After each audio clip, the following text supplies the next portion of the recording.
Atlan really Right. looks like he's staring into your soul.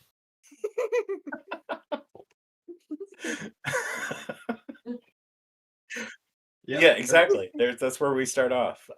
Greetings, viewers, and welcome to Tales of Winternacht and Chapter 7 of Book 4 of the Tale of Cybil Spear, our actual play D&D 5e main campaign. I'm Silver, and I'll be your storyteller this evening, and with me are our players for tonight, Conrad, Dustin, Saga, and AJ.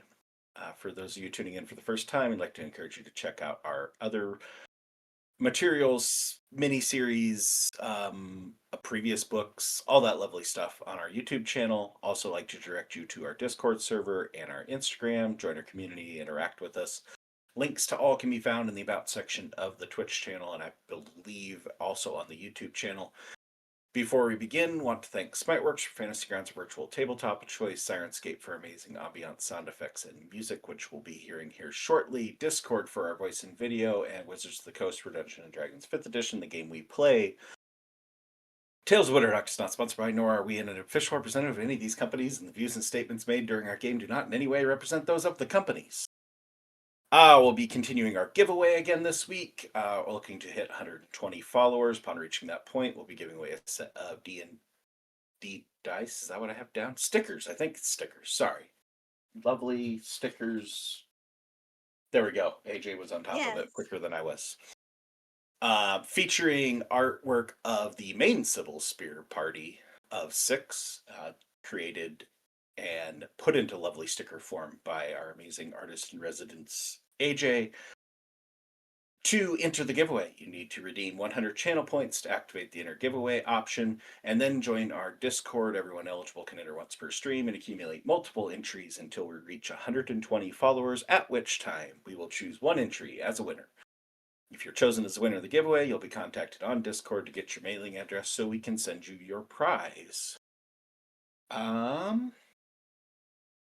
I guess one last piece of housekeeping before we get started.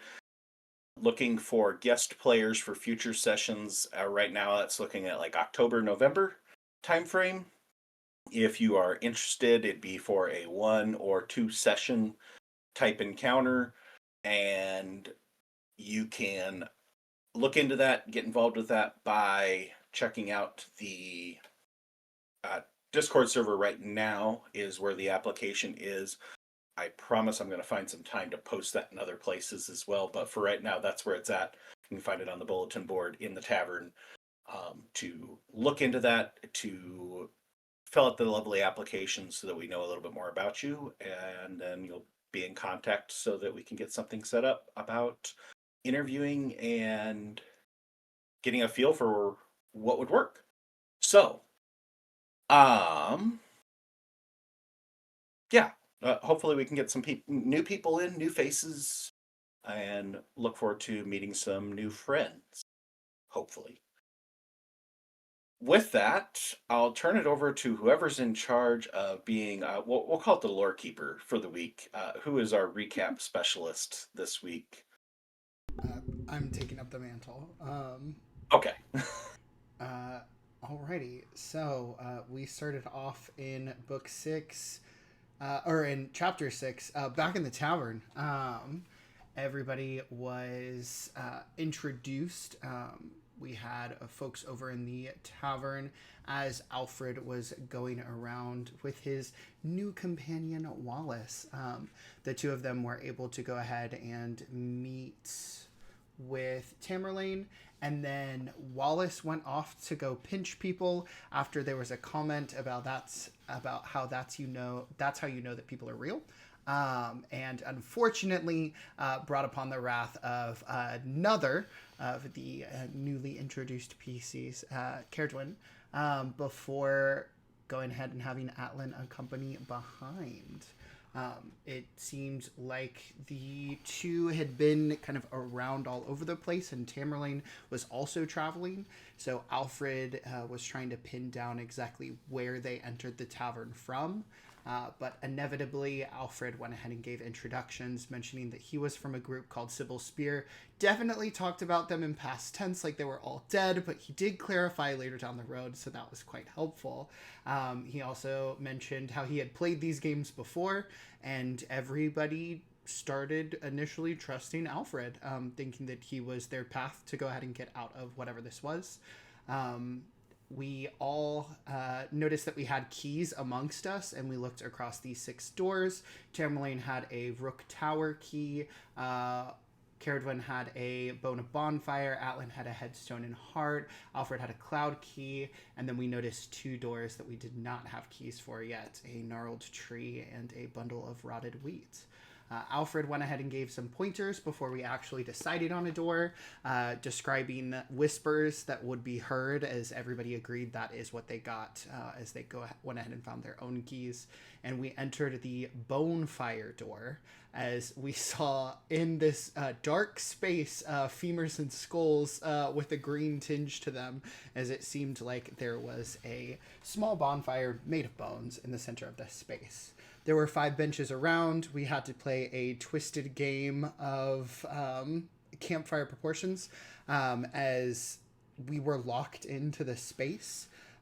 But inevitably, we answered questions about things we feared, things we loved, individuals we may or may not betray, things we desired, and also doubts that we had amongst ourselves.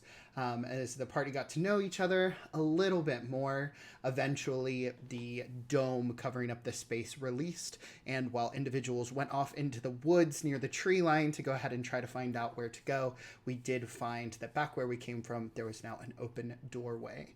So traveling back towards that, everybody went ahead and stepped through the light, and hopefully we arrived back in the tavern. All right. With that, yes, you do arrive back in the tavern. As all of you step through that door from the nothingness of the bonefire key into a black doorway, not knowing exactly where you're stepping, but finding the somewhat comforting image of the Dreamer's End Tavern on the other side. The bartender cleaning the same mug he's been cleaning ever since you walked in, looking out over at your group as you exit one of the doors and find yourself in relatively the same tavern that you left. Minor changes. Quick view around the room for anybody with, we'll say, a passive perception above a 12, or a 12 or above. That you would notice that the doors have switched. There are a few different doors than there were before, and a few that are still the same.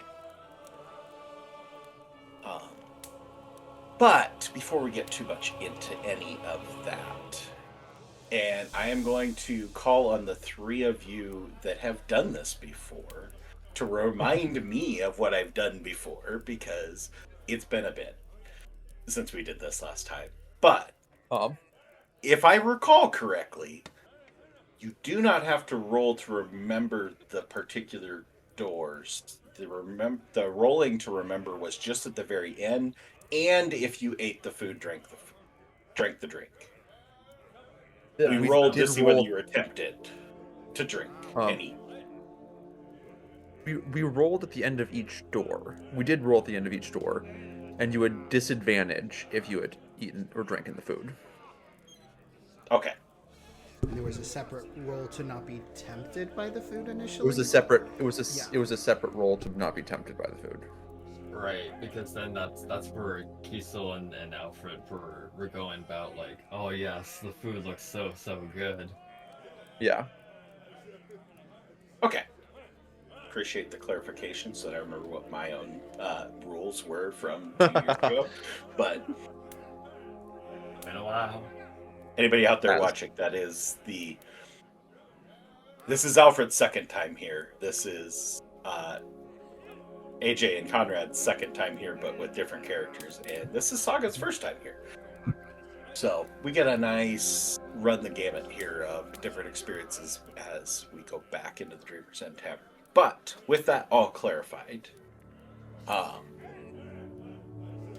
finding yourself back inside the Dreamer's End Tavern, where the air is thick with the smell of roasted meats, honeyed bread, and spiced cider.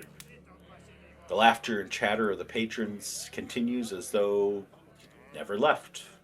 Platters of food appear fresh, the mugs are full, still foaming. Nothing seems to have changed aside from a few doors and anything that has changed within you after the bonefire key. There's a sweetness that settles heavy on each of you, enticing your stomach, causing a little bit of a gurgle, a little bit of that I ate anything. When was the last time that I drank anything? But as has been clarified to me, we got another roll to do before we get there, so I'm going to need a wisdom save from everybody. Hello, darkness, my old friend. And anybody that ate the food or drank the drink before going in the key needs to roll disadvantage. Hello, darkness, my old friend. We're back to 0. Oh. I love also the dichotomy of I get a 25 and then after me is you with a 0. 0. Yeah, even at disadvantage, I got a 15. Not too bad. Just clarification, Atlan and Caradwin did not consume anything in the tavern when they got there. I think we had Alfred just is not, no. recently. I think we had just sat down or something. Okay. And then that's when Wallace started to bother us, which is why Caradwin came after him with her flying broom. He was not a bother. All right. For all except for Alfred, you recall what happened on the other side of that door.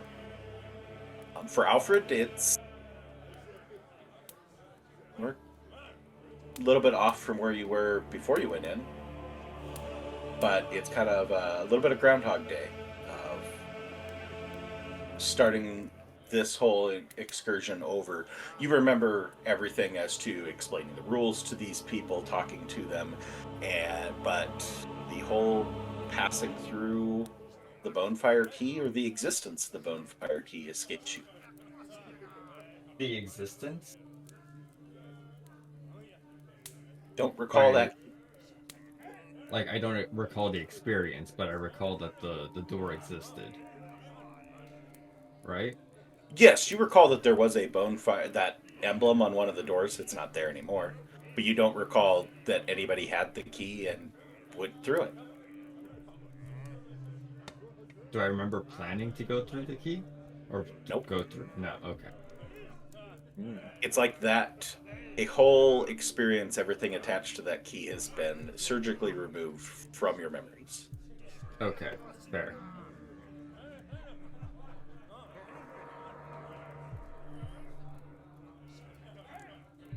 With that out of the way, I need another wisdom save. Okay. Okay.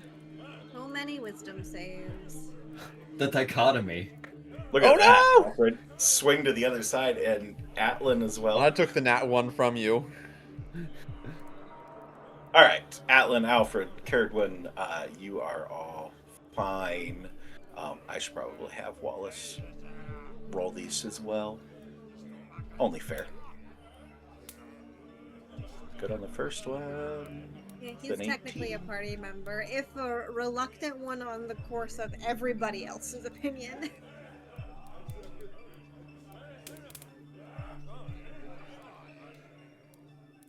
Those were his 2 rolls. So, yeah, Tamerlane, you really have that feeling of that food is very tempting. The drink is very tempting. Overwhelming.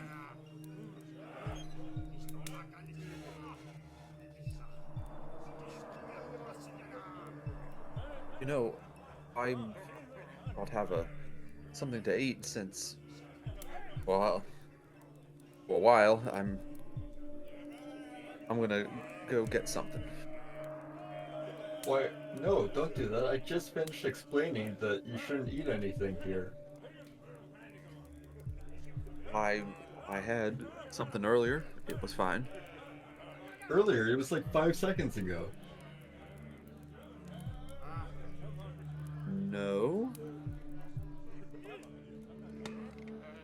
Well, we were, I mean, I don't know exactly how long we were in that room, but it was definitely more than 5 seconds. In that Why room. my stomach? It's been at least several hours. Wait, what room? I just finished explaining things. We still have to decide what room to go into. We just went through the forest, the green fire with the bones.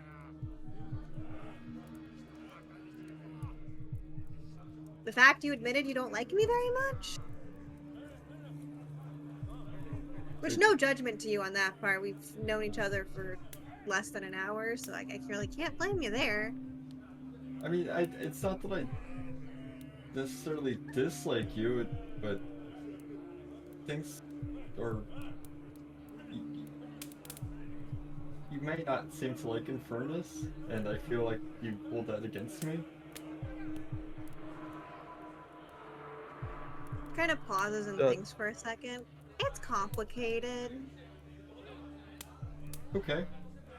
I mean, I understand that people walk different lives and have different vocations and wants and things out of life. But I'd still hope that we can be friends on some level. She'll just shrug. I don't see why not. But do you really not remember everything that just happened? Does someone want to remind him that his friend lied to him? Oh yeah, Kind of looks at Wallace. Yeah. Alfred slow motion turns to Wallace.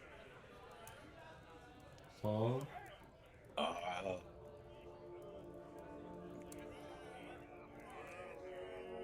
Wasn't anything big.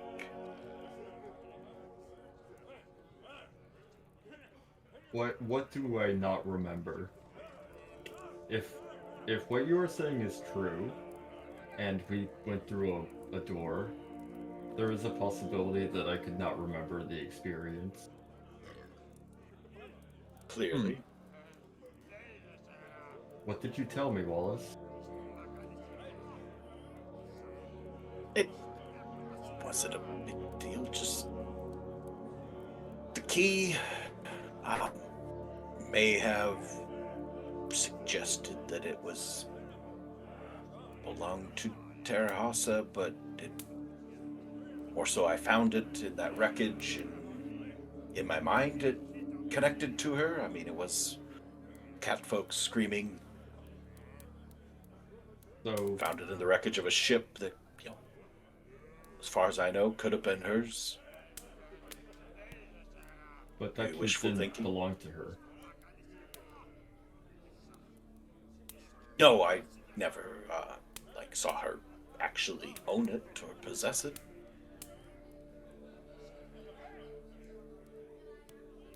So Wallace, why are you here?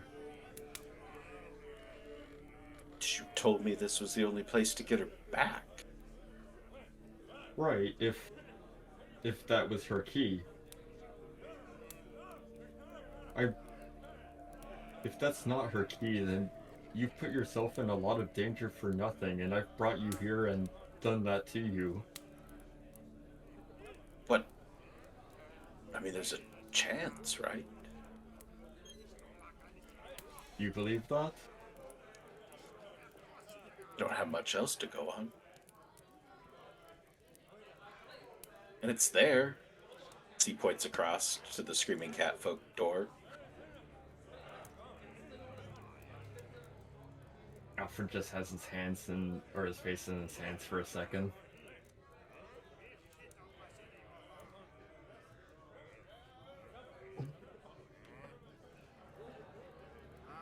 Well, Even if it's not her key, it's I guess, my key.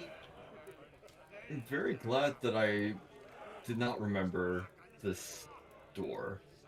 I do not think that I would have liked to remember it now. So, Wallace, would you like to go through this door?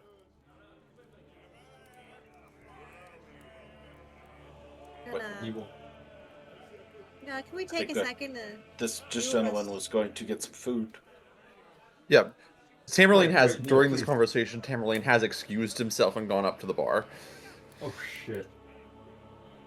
Alfred will run up.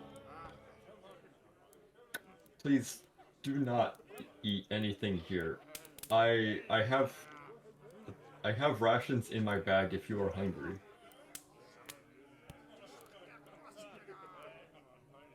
It's no offense. I would say with a but nat 1 and the fact that the food is all like out, it's on display, I would say you're not there quick enough. That he looks up He's from already what looks in. like yeah, he looks up from what looks like a big bowl of some sort of stew that has lots of like shellfish and like shrimp, and it's like it's a no offense, but cold rations versus fresh food. It's quite filling, as and very it sates your hunger very, very well, to the point that you felt about half yourself before, but are now fully healed. And I need you to roll me a d6.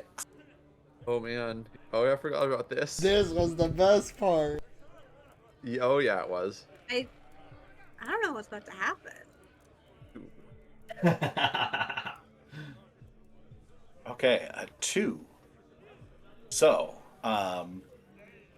you have disadvantage on wisdom saves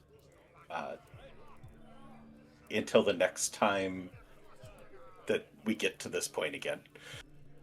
But you have advantage on dex saves. That is it.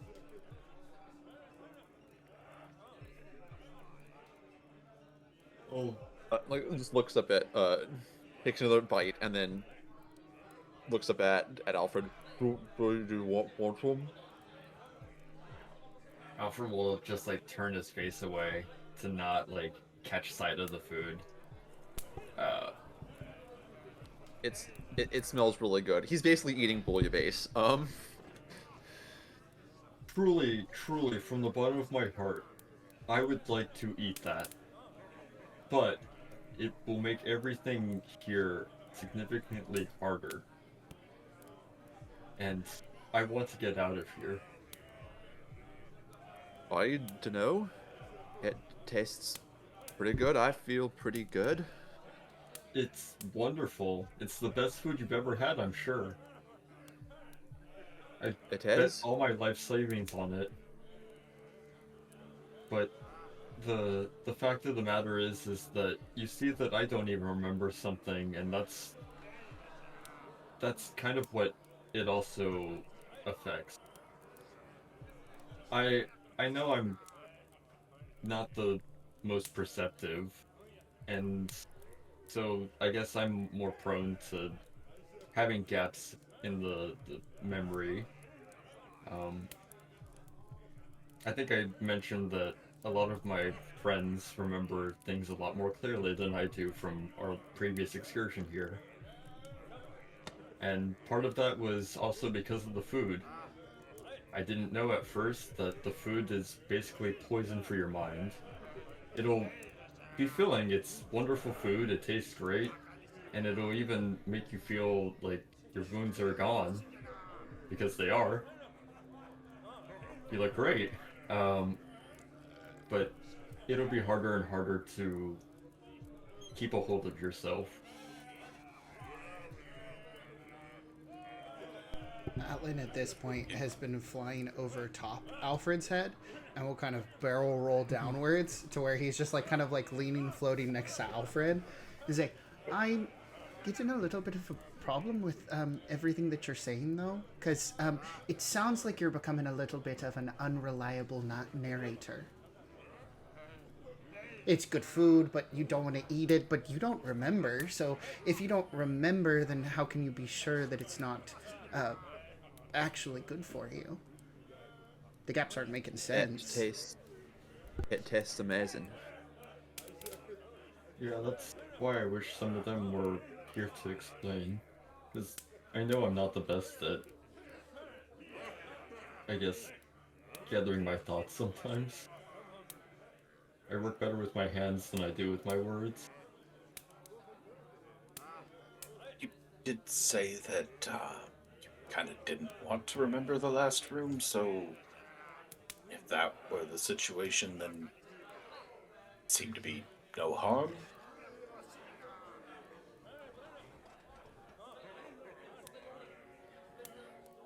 Alfred's just gonna take a look at Wallace and just... Yes, I did not want to remember the room because I know that while we were there, what you had told me just now would have made me a lot more... just a lot more angry. And knowing that, I don't want to have that sort of anger. But truly, I really shouldn't want that. I really should want to remember it all. Because there's so much that I don't remember. And you're right, I do sound crazy. Turning to Alan. I know that there's so many things that sound contradictory, but at the end of the day, it's either you trust what I have to say, and you hope that this crazy man is not too crazy, or... I mean, you have some keys as well, if you're welcome to go off, but I'd rather we stick together and recommend that we lean on each other than go our separate ways.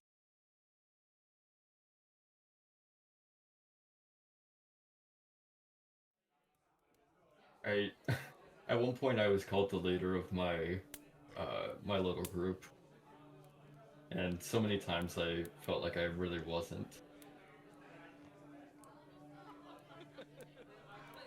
At this one point, I would hope that I could be a leader for everyone here. I hope that we all get out of this alive.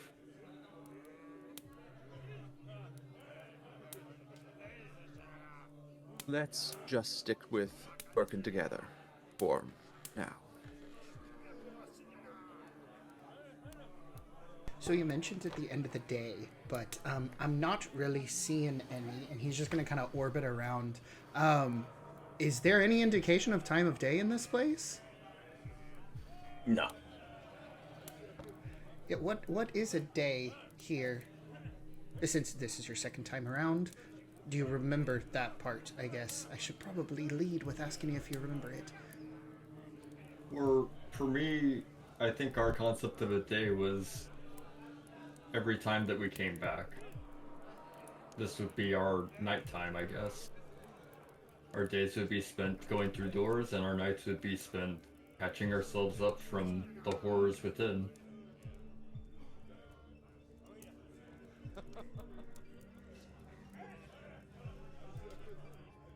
I mean, I do have a lack of memory of many of the specific doors, but for the concept of the tavern itself, that was pretty much something that I think I had a good bearing of.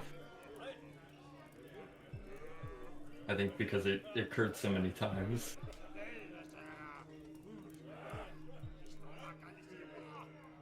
So do we pay for rooms then? If we need a bed to go ahead and sleep in? If this is the night of things?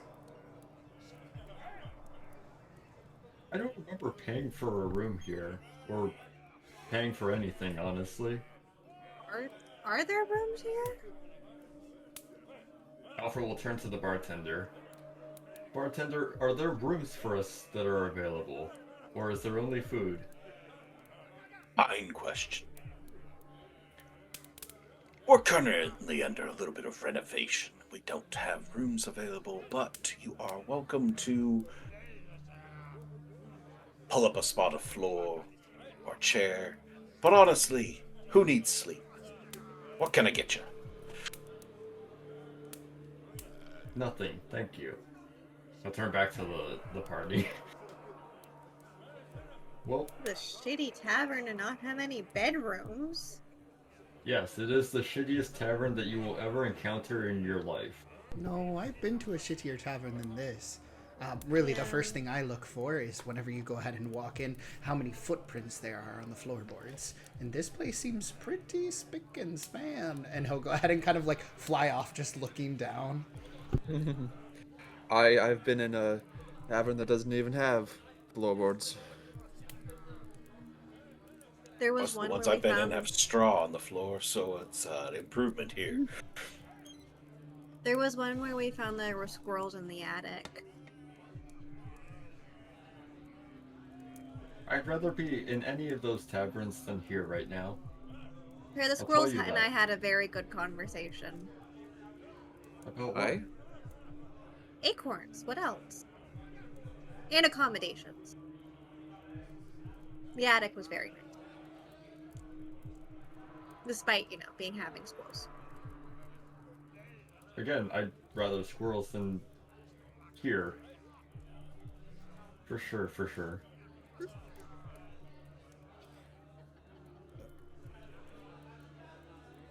This time, Tamerlane is finishing his meal and drink. Kind of keeps himself back to standing. Leaves the table where he was eating.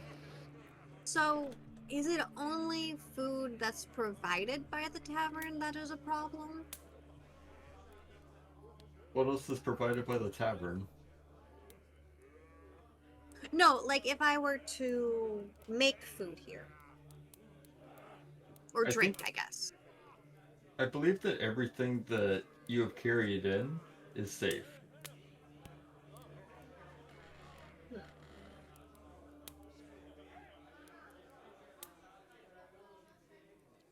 At some point, we did start eating our own rations when we figured out that the food was poison.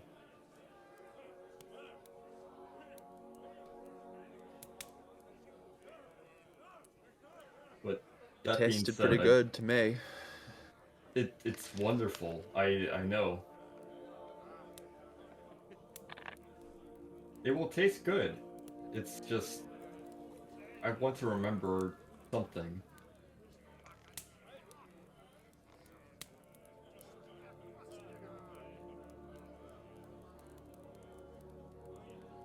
Well, I'm feeling quite chilly because of what we just went through. So, does anyone have a kettle? To look at her friends. A tea kettle.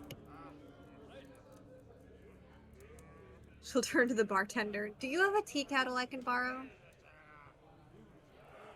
Oh, is it tea you want? Yes, I can get you some tea. I need the kettle. We don't let the patrons eat the kettle. I don't want to eat the kettle, I want to use it. Sorry, we don't rent out kettles. I don't want to rent it, I want to borrow it. Sorry, we don't borrow out kettles. Ah. Okay. But I can get you some tea. I'll get that right away. No, thank you. I've got a metal bowl. I have one too. Hey, Alfred, Mm-hmm. You ever have dandelion tea? I think I've had it once or twice. She will Do you have go. dandelion on you? She'll kind of smile and pull out her quarterstaff, tap it on the ground a couple times, and a dandelion will sprout out of the wood on her quarterstaff. Oh, that's so cute. Figured if you said that, it's after the doors where we kind of hang out and patch ourselves up, we might as well have something to drink. We can't drink any of the stuff here. Hopefully, we No. can find a place to fill up our canteens along the way. Possibly. DM, do I remember filling up water?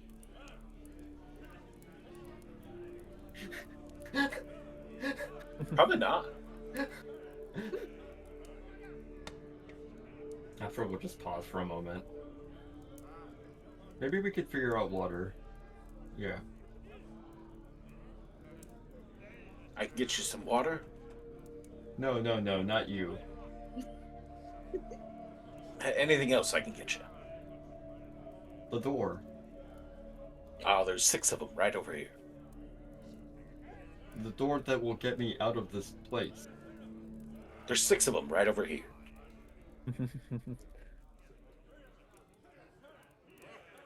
Thank you. You're wonderful. Ah, thank you very much. You leave tips in the jar.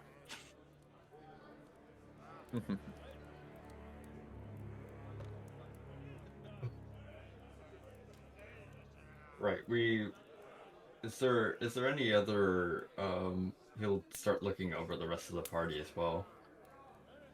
Is there anything else I can do for you guys?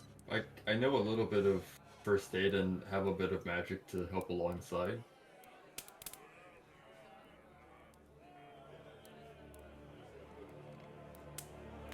I think I can get myself patched up. I think I can too. But if we want to go ahead and sit in a kumbaya circle around one of the tables, we could probably go ahead and lay our heads down for a little bit. Yeah, at least get a little bit of rest before the next adventure. I'm doing fine. Yes, you've eaten the food. You'll be shipshape. At least physically. So, am I going to lose myself or be ship-shape? Physically, you will be perfect. I mean, you're not invincible, but it'll get you right back up. But it'll be harder and harder to resist the temptation of the food, and it'll be harder and harder to remember anything. At some point, it's a self-fulfilling prophecy where you just forget about everything else and become part of the tavern. You never want to stop eating.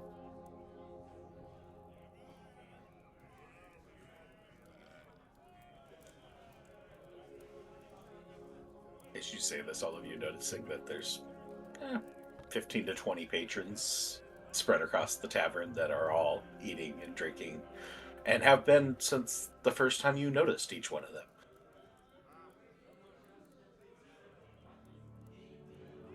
You know, Wallace, when I was talking about how we need to find people that are real, there's a good possibility that there's a few more real people amongst the patrons here. And it's just been too long for them. So, should we search out the capable folks and take them with us? I think we need to rest for a bit. Maybe in a bit we can search again and hopefully find somebody. They might still I be can taking keep a little watch. bit longer.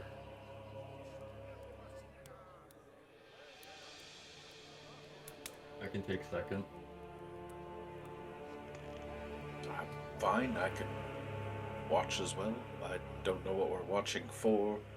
Somebody thieving our stuff? Well, as Force feeding? Maybe. it's more of not wanting to become complacent. I mean, it's known that I've been here before, and I wouldn't put it past the dreamer to try something new, because I get lax. Fair enough.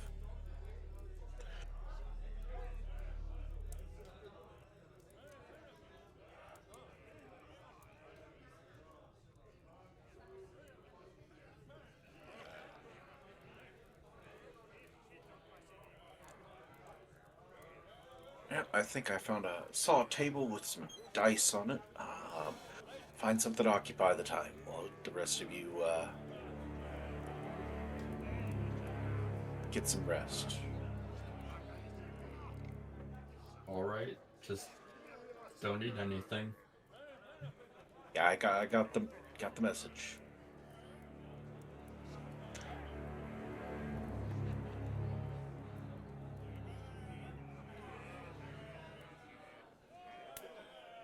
What do you say, Tamerlane? You a gaming sort?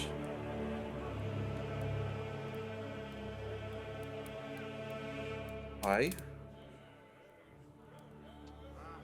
got cards.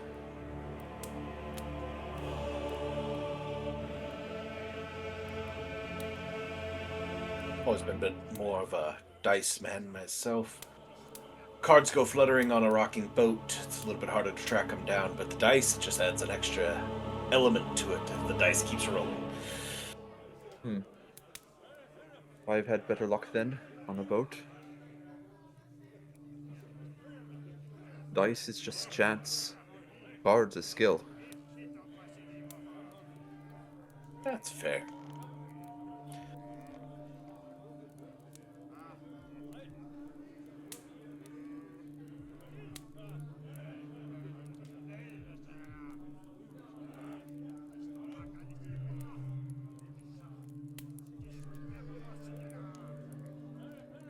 Starts pulling everyone into playing playing another game.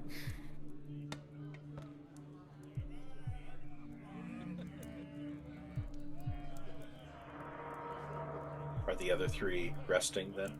Mm-hmm. Curdwin will snack on the dandelion she grew on her staff and before just falling asleep. Atlan will grab one of the tiny pieces of the dandelion and just continually cast Druidcraft to kind of like chain together, blooming one of the seeds and growing the flower, so that he just has like when you take expo markers and like attach them to each other. Yes. Long, like wand of it. And he's gonna go ahead and kind of like circle around the group. The dandelion's kind of like falling off, but he'll go ahead and look at Alfred and he'll just sing, "Never ask a riddle under a sky of blue. Answers given, then are cursed to come true. Riddles asked and answered, always in the night. Else you fear the bite." And we'll go ahead and like kind of drop the dandelion so that it feels like dust around all of them, and that will count as his Song of Rest. Nice. Ooh. After we'll have all the dandelions like fall upon him, and they're just gonna cover the table where he's been like taking some of his like smaller woodworking tools and like etching, just like as a pastime, like etching little not figurines, but caricatures of each of like little Cybil's spear, and then like ending off with Cybil herself. Aw. Just feeling a little homesick. But the dandelions will fall and like sit in some of the little grooves that he's etched out, and he'll just have to like brush them away gingerly.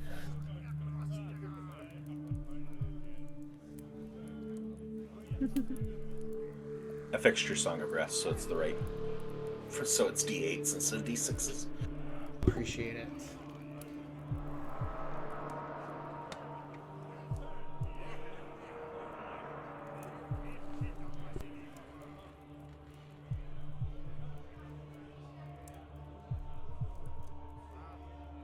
So as the three of you enter your restful state, I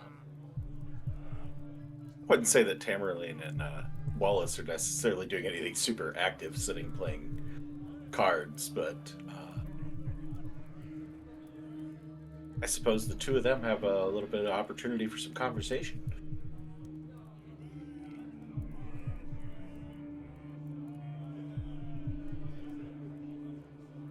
So, what ship were you on?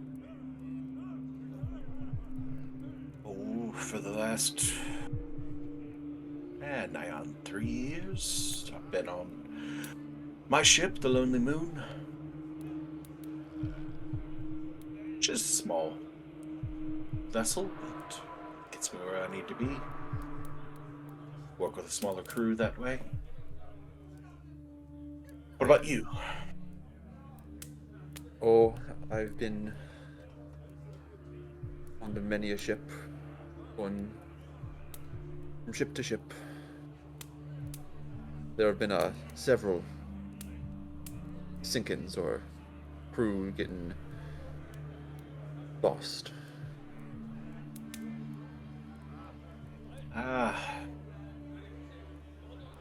She's a tricky mistress. It is. What type of work you do on the ship? I'm a good navigator, and I can defend the ship if need be. Always good to have a good navigator.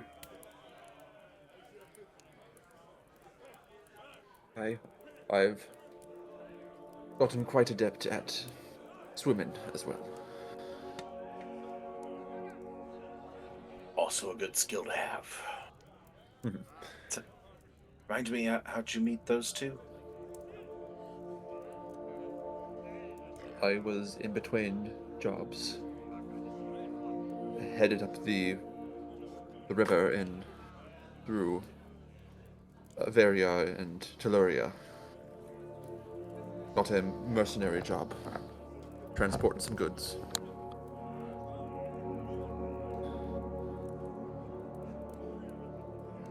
Running any trouble? Oh, heaps of it.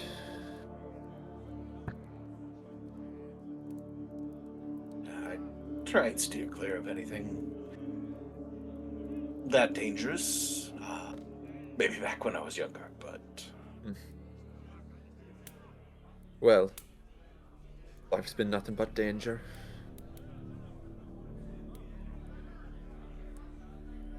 there's definitely a fair share of that. Aye. He's gonna pull out his kind of assume he's kind of settled again, kind of on his forelegs. He's gonna reach around to one of his saddlebags where his quiver is strapped, and start pulling out some arrows and a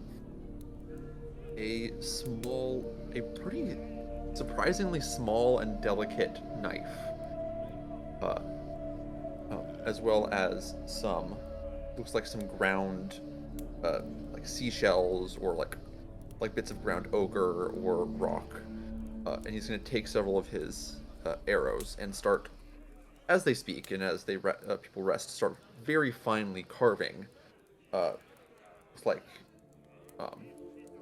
symbols along the shaft. And when he's done, he takes some of these powdered seashells or other pigments and kind of rubs them into the grooves that he said, and then wipes off the rest back into the little small pouches he has. Seems like a lot of care to put into something you're going to shoot at somebody else, and preferably hit them and not have to get it back.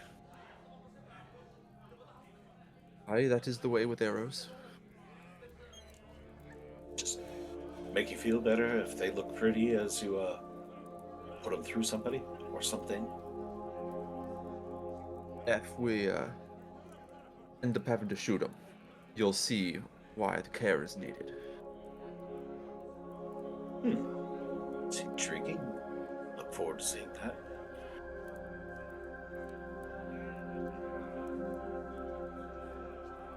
After they've been sitting there taking on these tasks, playing cards, once things get to a point where Wallace is fairly well convinced that the other three are in some state of slumber,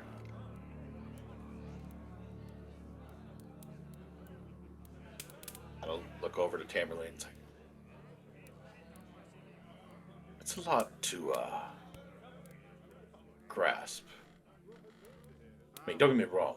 They're walking through a door into nothing and ending up someplace batshit crazy in here. No doubt about it. But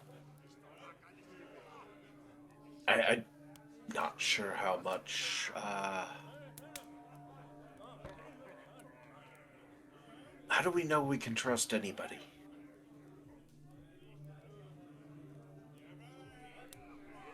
I mean, you seem like a fine chap, but I've never met you before. I'm assuming that the three of you are all legitimate, nice folks, just caught up in this awfulness just like me.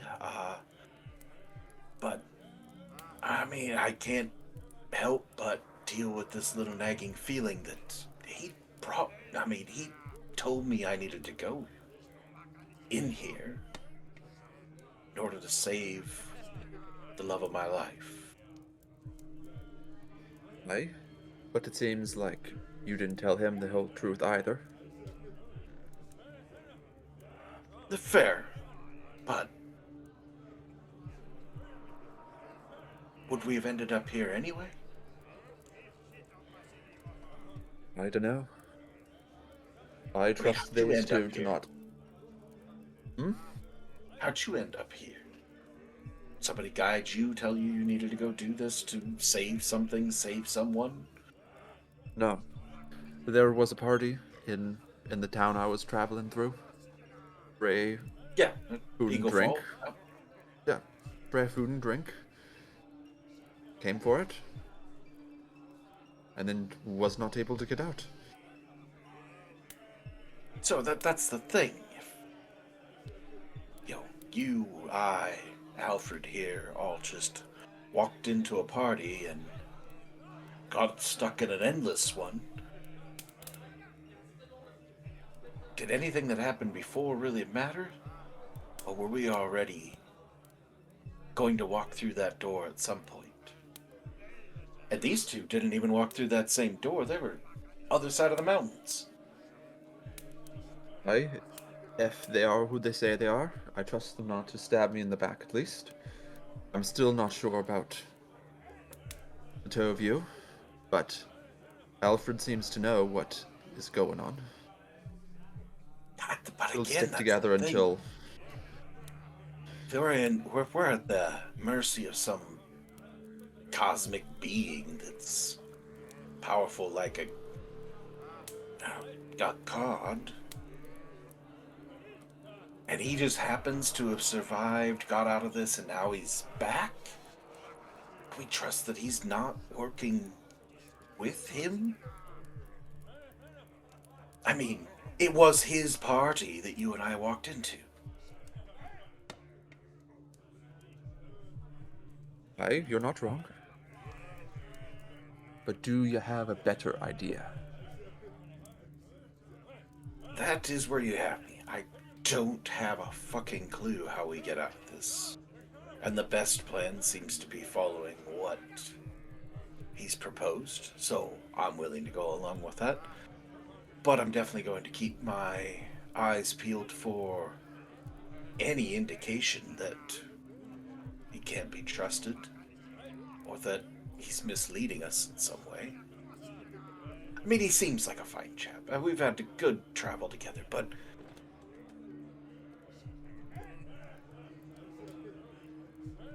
just can't get past that nagging suspicion. I think we're in agreement. But to be clear, if any of the four of you seem a little bit too off, I've been stabbed in the back before. And I keep good care of my arrows.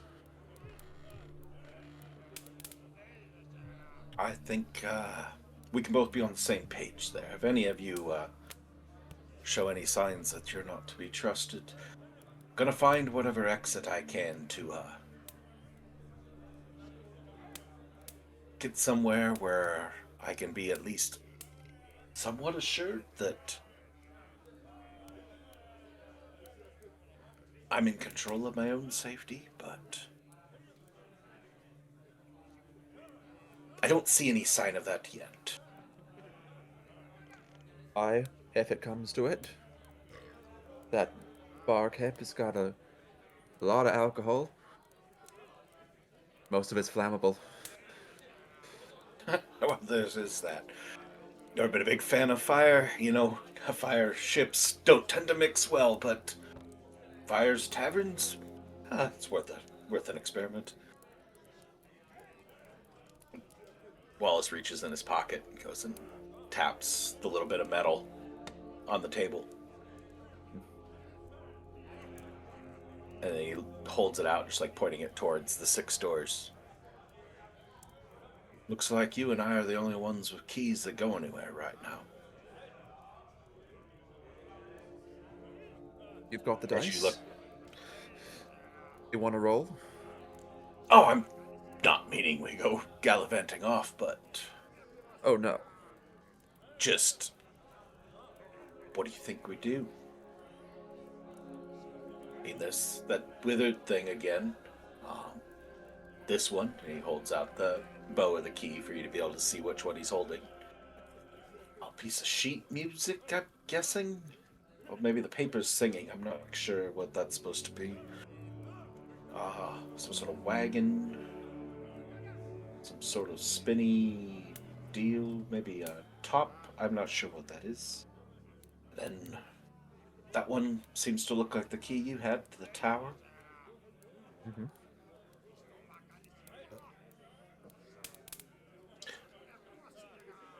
Where do you venture our best odds are?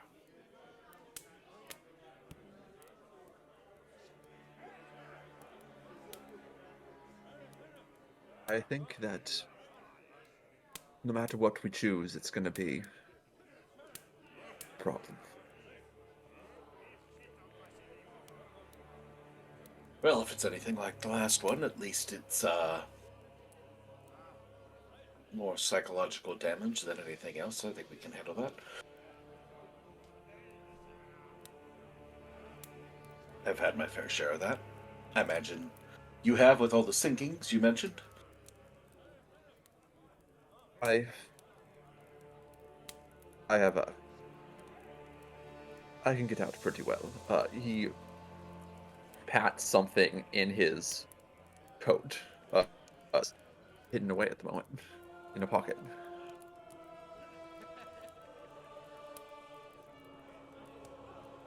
Do you think we shook down all these other folks in here, eating and drinking their cares away? Shake any other keys loose?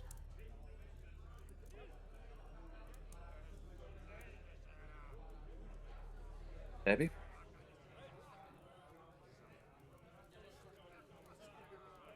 course. My luck, anyone we shook loose would probably end up being the one that kills us all.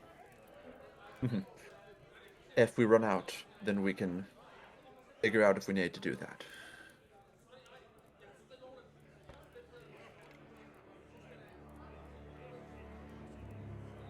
So, I gotta ask. How was it? The food. Let me live vicariously.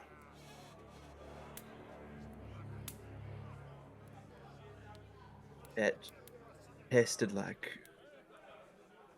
the food my mother would cook. Something I haven't tasted in 20 years.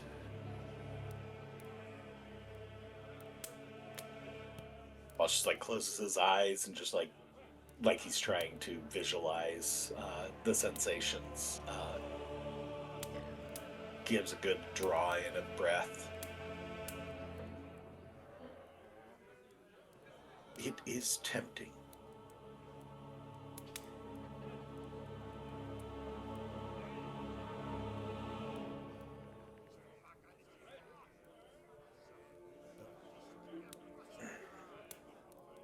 I won't tell if you want to have some. Just wrestling with all the suspicion and trying to figure out exactly what's going on. Who I can trust, what I can trust. Maybe eating and drinking the stuff is actually the best way forward.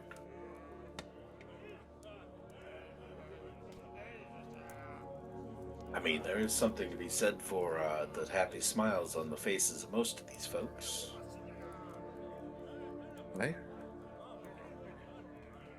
That was an old saying, ignorance is bliss. Always said I didn't really care for that idea, but life is pain. It is. If I'm going to be trapped somewhere, it might not be the worst thing to at least be happy.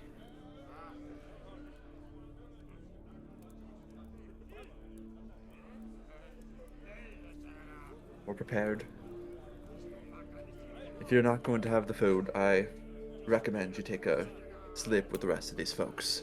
I'm feeling wide awake. I don't think we'll be able to sleep.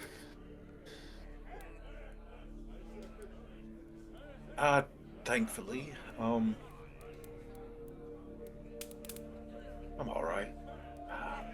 Really don't feel tired. And, I don't know if it's just a really good slicker. I've had it for quite a while, but I didn't seem to take as much of the edge from the cold as the rest of you lot. Although I suppose that puts suspicion back on me. Maybe I'm too good at this.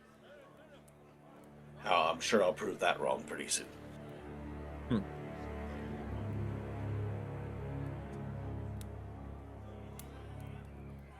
But I'll leave you to arrows. Might take a little walk. Not a whole lot of places to go, but stretch the legs if nothing else. Don't get lost. I think the one room should work out pretty well, so don't anticipate any issues there, but I'll keep it in mind. You know what I meant. Hey, gives you a wink. See ya. Heads off.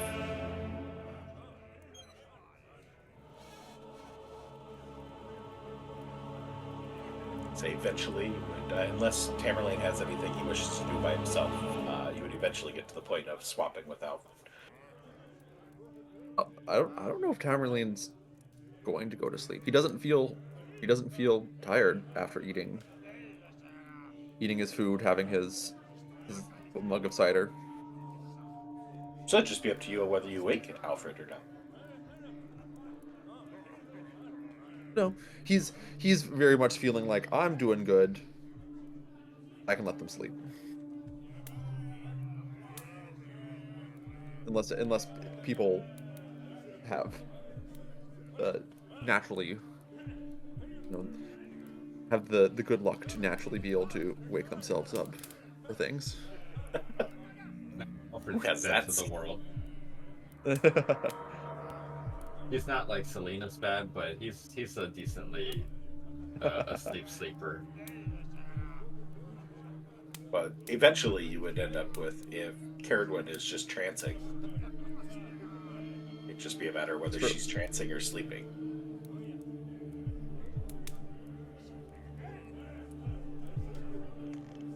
What say you, Saga? Caradwin would trance. So yeah, if you didn't wake Alfred, eventually Caradwin would reach the end of her trance. At this point, Tamerlane has pulled two kind of relatively thick bedrolls out of his bags and has laid them on the floor to be able to sit on. And he has his deck of cards out and is playing some version of solitaire, though he doesn't seem to be having much success.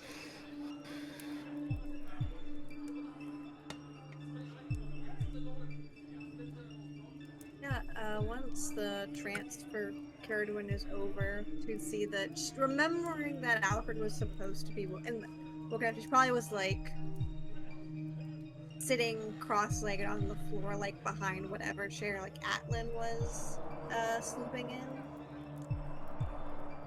He'd go over to Tamerlane. You are letting him sleep? Aye.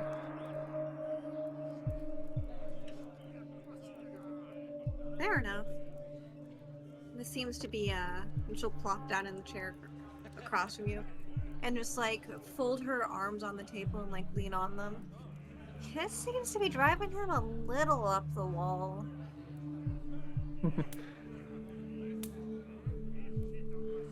Just away a bit. A little bit. I will say this, there is something. She'll wrinkle her nose. Some old stories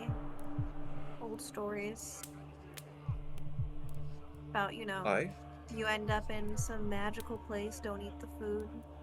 Those are just children's tales. Fairy stories. She'll glance over at Atlan and then shrug. Sure. Tamerlane also looks at Atlan when he says it and smiles. Alan's not just sat in a chair, he's a face down spread eagle on top of a table. Then it is now canon that fairy tales are just tales that fairies tell. Yeah, when he snores, his wings like flutter a little bit before like easing. What do you think of the situation we're in?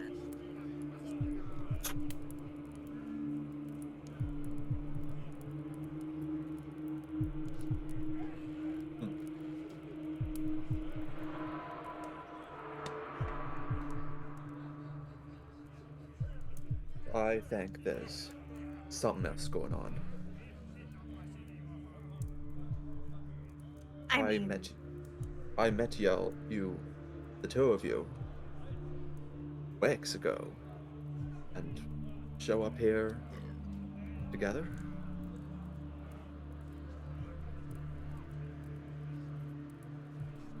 If this truly has something to do with dreams, then the dreamer. Has the dreamer actually been mentioned? I think he has been mentioned.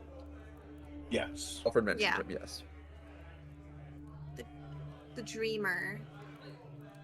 That might be the best explanation. There is something a little dreamlike about these strange doors. I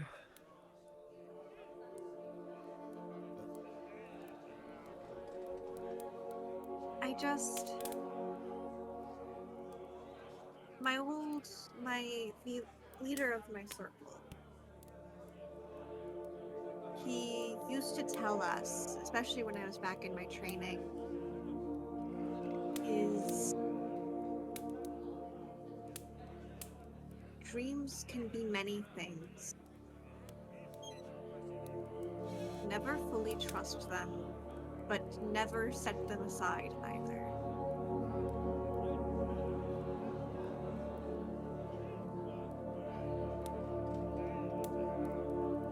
And what if a dream becomes a nightmare?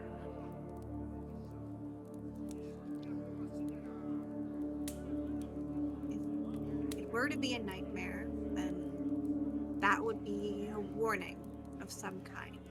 From your body, your mind, from maybe things greater than us. But a warning nonetheless. A mere echo of the fears of the world.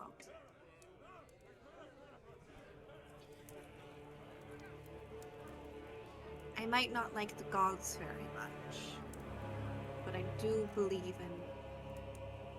I believe the Aether gives us something in our dreams. There is something more than what we think there is. She'll kind of crack a smile.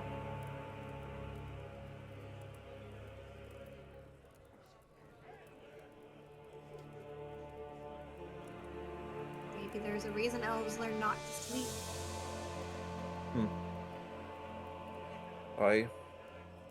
My captain was a superstitious sort. Mm-hmm. They would say that this is the worst luck there could be.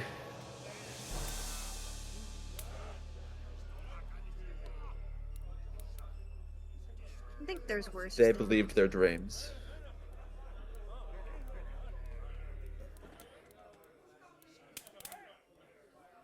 I never took much stock. Sorry. Oh, she's just like nodding along as you're speaking.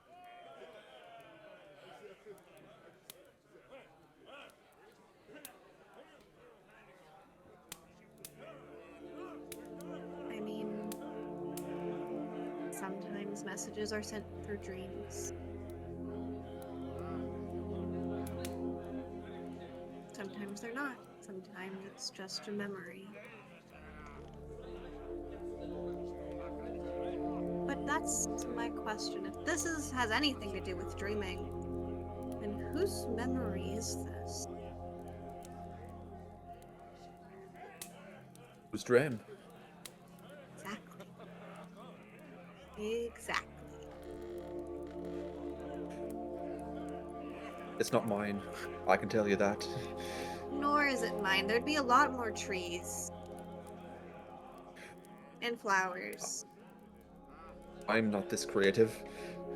Couldn't have come up with this.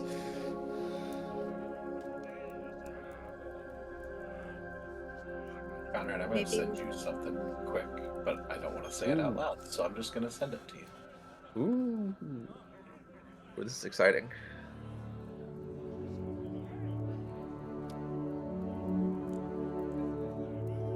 Secret message. Secret message. The end. Secret message.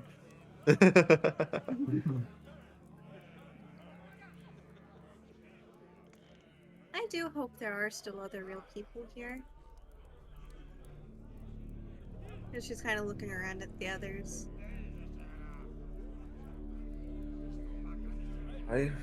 But we have to save ourselves first.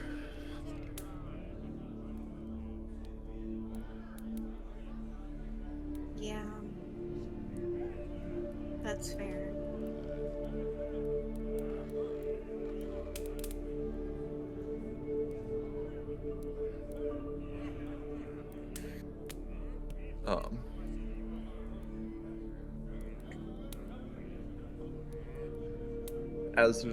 As they're talking about whose dream they're in and what this means,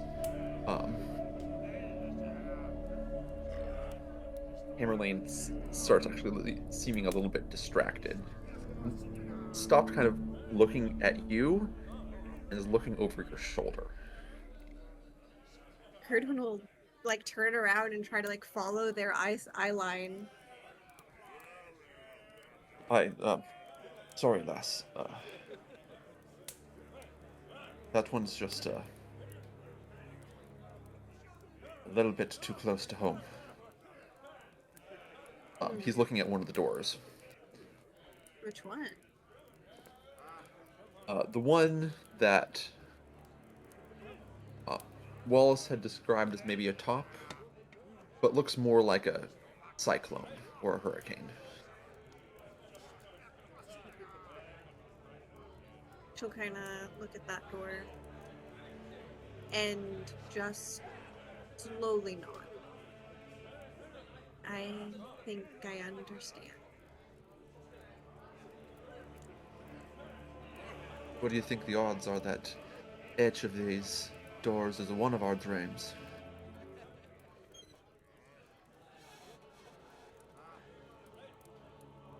She'll shrug. If this place is really run by a being known as the Dreamer, it wouldn't surprise me. Aye. Well, let's not go in that one then. Well, we don't have a key to it right now, so. Aye. As our cat friend pointed out, we only have 2. For the doors, anyway. Oh. I shall look around and realize how many of the doors actually changed from last time. Huh. Well, nothing we can do until the others are awake. She'll look back over at Atlan snoring.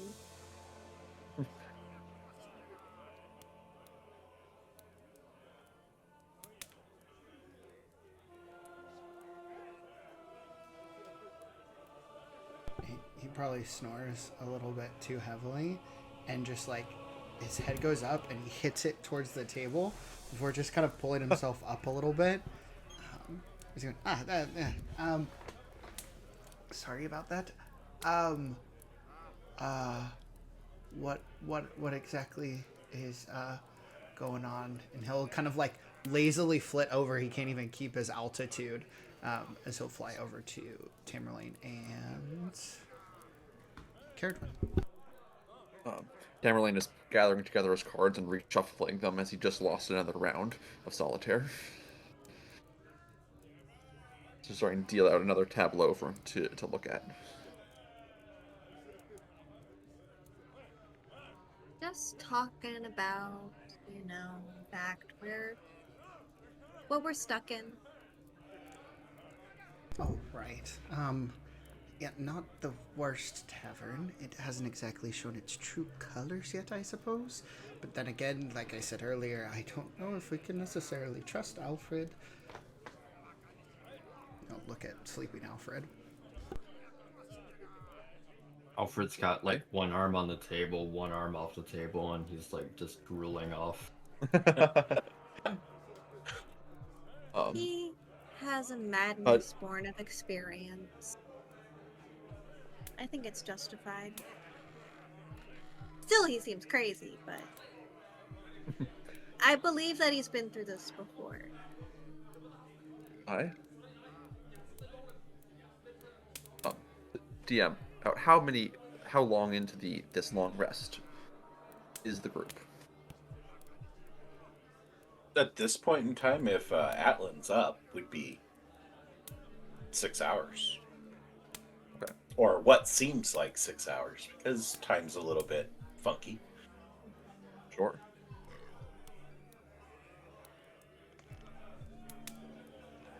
Alan's just going to take his short rest. I mean, Curdwin did do a full trance, so. Yeah. Hey, I mean, if you hang out for another 2 hours not doing anything, it's still a long rest. Yeah. I guess.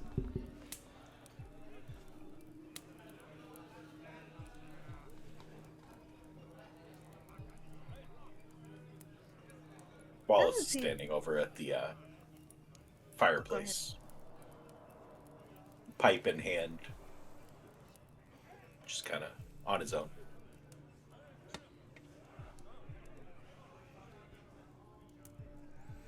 What are your thoughts on him?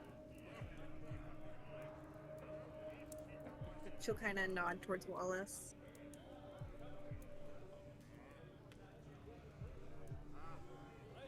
I think that I can kill him before he kills me. Ooh, I agree with that.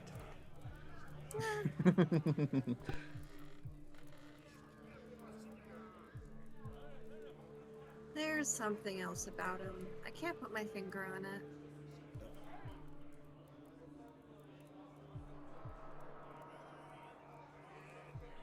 I mean, I know I gave him a little bit of a hard time, especially after he decided to go ahead and sit on the betrayal log, but it could have been any of us, I suppose. just a little bit nasty that he's not even sure that that's related to his girlfriend. Not quite sure the relation there.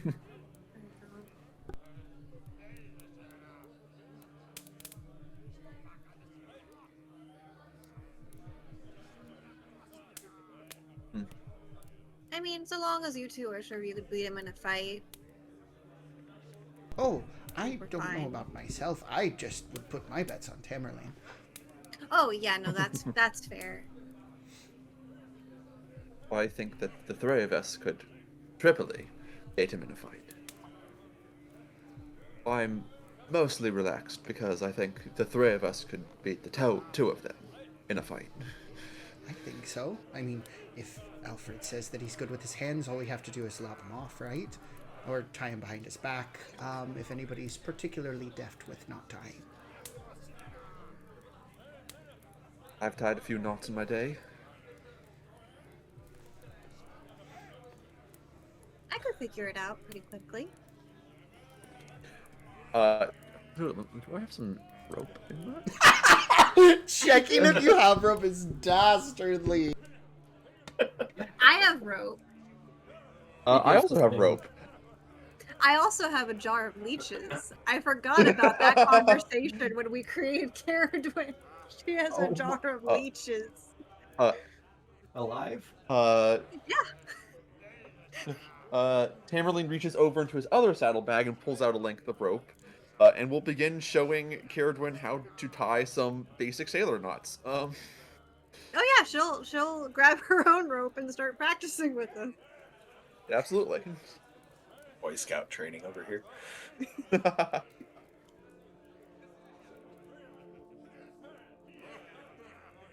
I don't think the Boy Scouts got their kidnapping badge. If it had been Caradwin- available, it may have. Caradwin's a This very situation. specific sort of Boy Scout. Let's be real here. She's got the survival tactics down pat.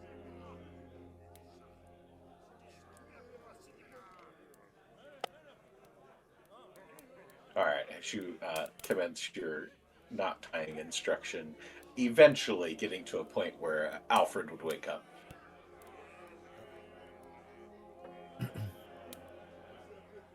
Yeah, Alfred sort of lazily gets up from unconsciousness. He still looks like half asleep as he gets up, but he shakes himself off and meanders over to where the others are sitting and finds a chair to sit down next to them.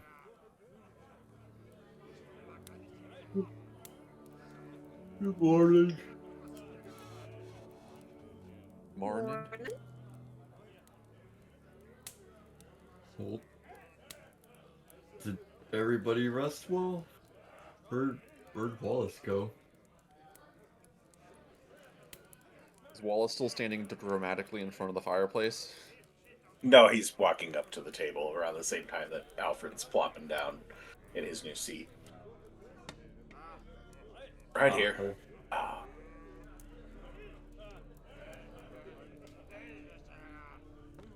So we only have 2 of the current doors available to us. Unless anybody's Fine, holding any and keys they haven't yes. disclosed. Carrie will pat herself down to see if she accidentally forgot a key. She had.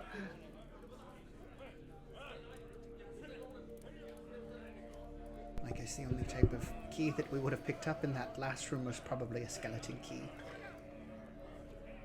I saw that one coming. Sometimes you feel it around you and you just have to go ahead and say it out loud. You really don't. But all right. I don't know about the rest of you, but I've had enough of bones for a bit. Well, I'm never in the mood for bones, and I feel like anytime without them is a good time. I'm quite fond of mine. And he'll go ahead and like shake his arm out a little bit. Karen was looking at her hands like, I like having my own. I'm sure that you guys found other bones. Or we found other bones, I guess. Bones Just give a outside of a quizzical look to body. Tamerlane. Tamerlane's Right. not going to even bother engaging in that conversation. Alfred, can I ask you a question? Yeah, always. Okay. What is one thing you would undo if you could?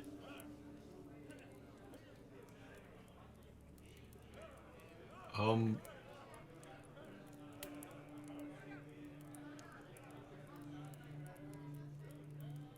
I probably have to think about that for a while, but I guess I don't know, maybe not stopping Rudy from getting into so much trouble when he was younger. Um, Rudy's my younger brother. Okay. What in interesting question? Just getting to know you, I suppose. Right, right. I just feel like that's a question that we would have after possibly one too many alcoholic beverages. Sure, if your tolerance is that low, I'm quite coherent after a few mugs of ale, but Honestly, sounded like a question that you hear once you sit down on the wrong log. one could say. And he'll go ahead and shoot a look over towards Wallace. Alfred will just look between the two of them. Right. If you sit on the wrong log, then you have to say something? Oh, don't word it like it's a Oh, euphemism. sorry. Yeah.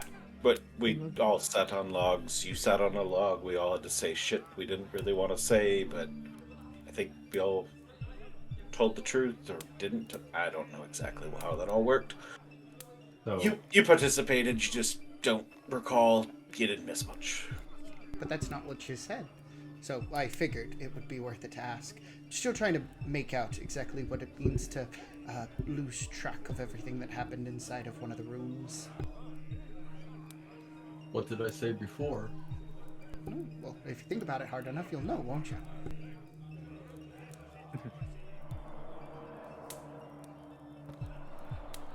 It's not good to dwell on the past.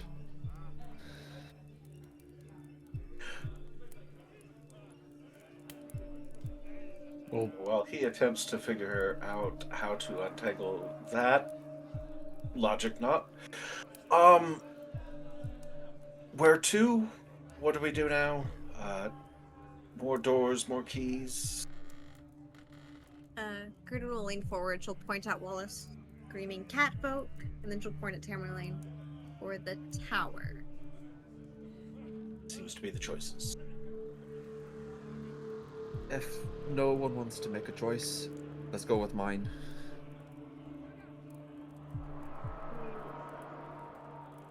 Wallace, didn't you say you're supposed to find someone behind that door? Well, I mean, that's where we started, but that's a little bit more in question now, I suppose. Maybe we go ahead and answer the question. if we don't now, then we might not be able to. As you see, the doors change when we come back. You might not be able to find that door again or for a while at least. Does anybody have any particular attachment to this tower?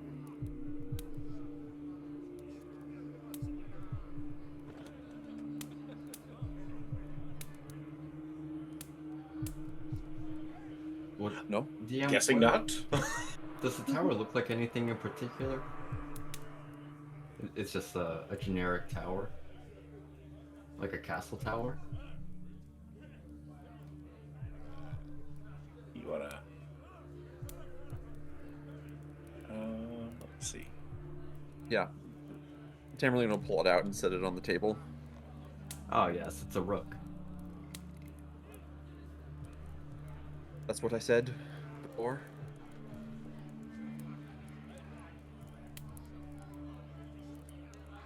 No, I don't feel any particular way about the tower. So should we go ahead and play a guessing game about what the Screaming Catfolk key is gonna do? Because I know you're all obsessed with your girlfriend and everything like that, but I'm of the mind that there will be a solitary microphone up on a stage, and you have to sing a powerful ballad about how you truly feel about her. Honestly, sounds better than anything that I've imagined. Let's go with that idea.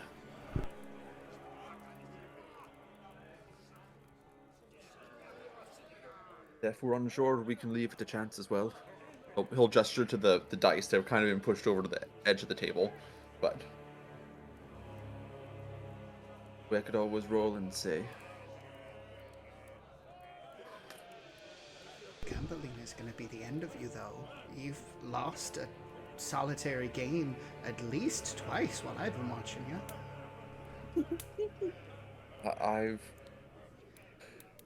I had one victory tonight.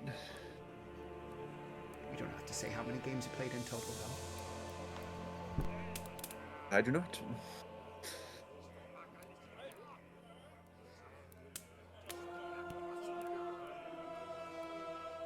Well, come on, I think we don't need to make a decision. I tried As much to. as much apprehension as I have about the key, I suppose the prospect of it going away causes me a bit more fear than what lies on the other side. Alan will float over to Captain Wallace and say, I'm of the mind that we go ahead and use the Screaming Catfolk key. And honestly, if it's fear that you're worried about, just forget about it like he did. And we'll go ahead and gesture towards Alfred. You think not? You say that eating food would make it easier to forget, so you can eat something too if you want to forget it. Aye. But Yeah, what if his lady love is behind there and he forgets her? Well, hopefully she comes with us. I think we can remind him. I don't know how this place works.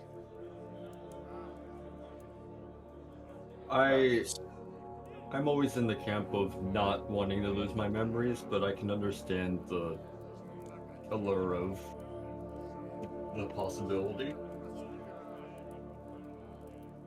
Just be Well, I careful. spent the night being tempted to try this food that Tamerlane was so nice enough to describe as being indescribably good.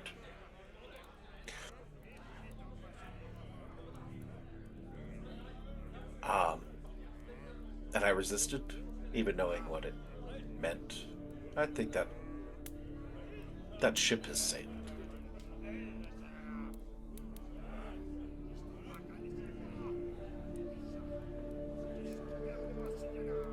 Well, We agreed? I think so. The door. To the door. Do we get the effects of our rests? No, you don't. Just you, though. It's just you. We didn't get it the last time either. Well, a short rest We did. specifically.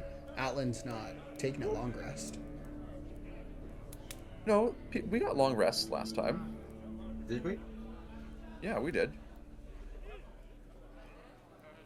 I thought I remember something where we didn't regain HP. No. Yes. That was nagging in the back of my head that it was you got like your slots back and things like that, but you did not get. There wasn't the automatic heal of the long rest. I thought there was. Well, you get your slots back all the time anyway, so. But I thought I got my health back too. That was, you only got your health back by eating the food, I believe. Really? If that's the case, I'm gonna quickly heal myself. I'll do a third level cure wounds I for want to myself. say yes. Because, like, I think that was part of the allure of the food, was, like, we were, like, we would get our shit kicked in and then want to actually have some HP again. Oh, because Jeez, like how huge the dice are. it was only just to be able to like get a quick turnaround. Like I'm pretty sure because I never ate the food the first time, and I wasn't constantly at like super low health. Well, for simplicity's sake, because this is Hotel California 2.0, Sure. this is the effect now. We'll put it that way. Okay. So And yeah. you get the short rest, and which you can use the hit dice. You can do that Okay. part. Cool. Because everybody who participates in the short rest gets an extra hit dice or an extra D8. D8. If you use the hit dice, if you roll a hit dice, you get that extra D8 on top of it of hit point heal. Could the people who took a long rest roll hit dice as well? 'Cause they would have taken a short rest along the way too. Well, yeah, it's a short rest for anybody who took a rest. So Sure. And I'll also do just to get that extra dice. Yeah, go for it. Yeah, so that gets me, and just in case we get combat, a little bit of a better place. Yeah. 49 case. total for me because I get the +2 from each of the dice. Nice. Heck, cool. But only at. I guess I'll roll my hit dice. Can you edit them on your side, Silver? Like how many we have left? I should be able to. Because I use half of mine, so.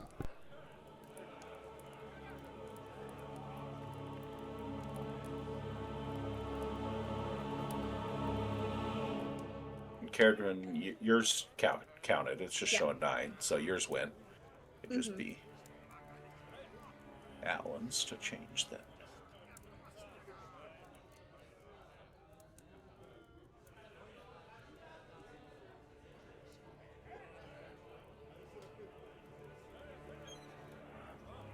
I'm just gonna make a note because I'm not sure that I can change what's left in there. I can do it. I can just roll that. You're already at full, yeah. Yeah, and then that should edit it too. Or no. That's fine. Huh. I'll make a note too.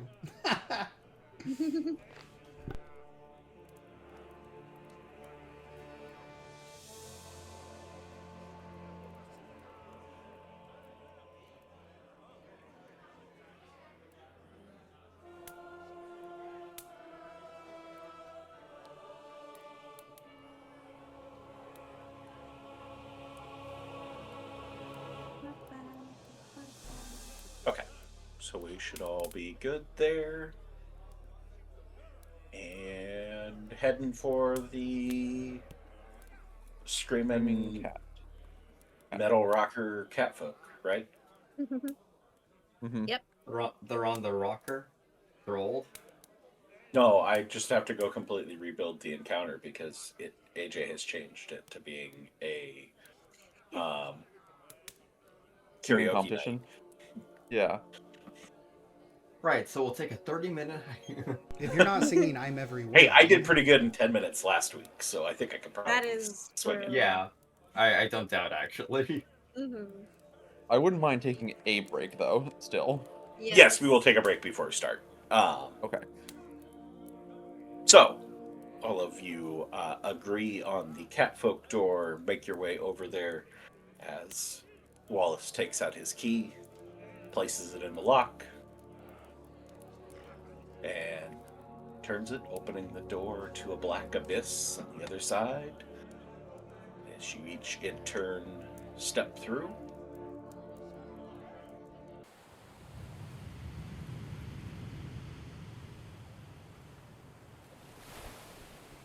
Before you next see anything, feel your feet hit a solid surface. Hear the sound of boots on wooden planks, as well as horse hooves on wooden planks. With each step, roar of crashing waves and swirling wind fill your ears. As your vision clears, you find yourself standing on a long, narrow pier, stretching out endlessly in both directions, in front of you and behind you. Narrow is a matter of perspective. About 10 foot wide. Dark sea on each side, and no land in sight.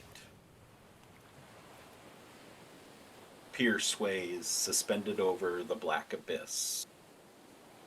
Salt air stinging your nostrils. Damp wood creaking beneath your weight.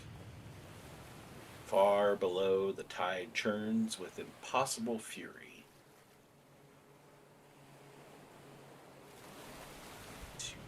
Stand on the edge of an abyss. No sense of where to go next. Except... Everybody give me a perception roll. Oh boy.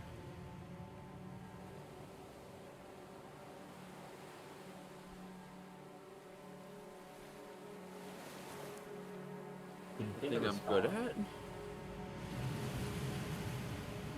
Nice.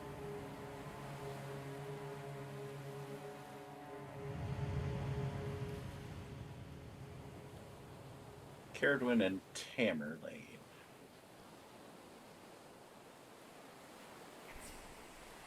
Both hear whispers. And immediately peg the sound coming from somewhere in front of you.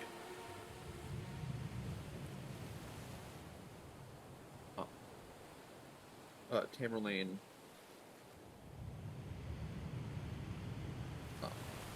pulls the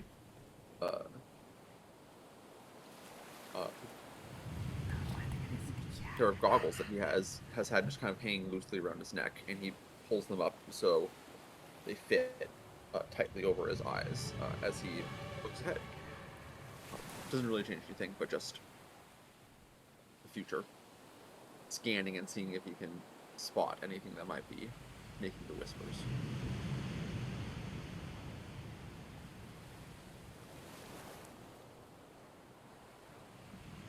Caradwin, how do you He's react? putting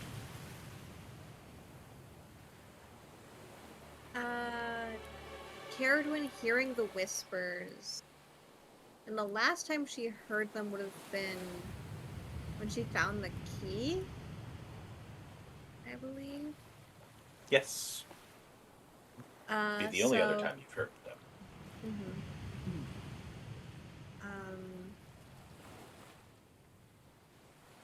She'll just start walking forward.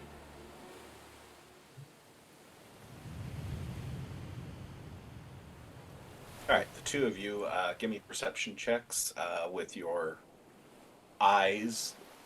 Tamerlane, you have advantage. yes.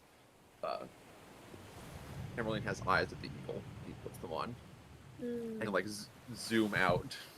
And see, as long as there's not something in the way, can see quite a ways. Oh, it rolled that. I have a +9, so it would be a 25. I didn't actually play the perception, so it did a d20 roll.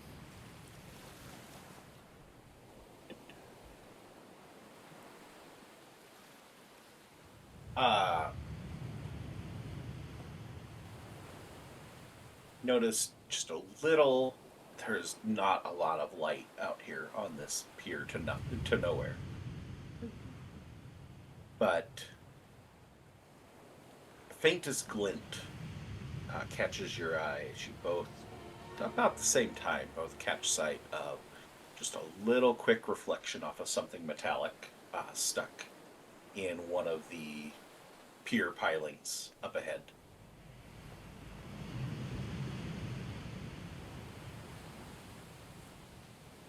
There seems to be another K just up ahead.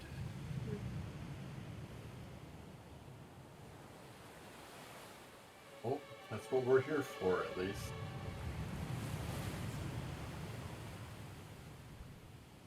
The question is, what else is around? You'll see Alfred actually take out his, starts to put these, like, metal bearings around his arm and, like, cuff them together and put a large cylindrical piece atop the entire set that's on his forearm. In which case he's preparing his arcane firearm. Okay.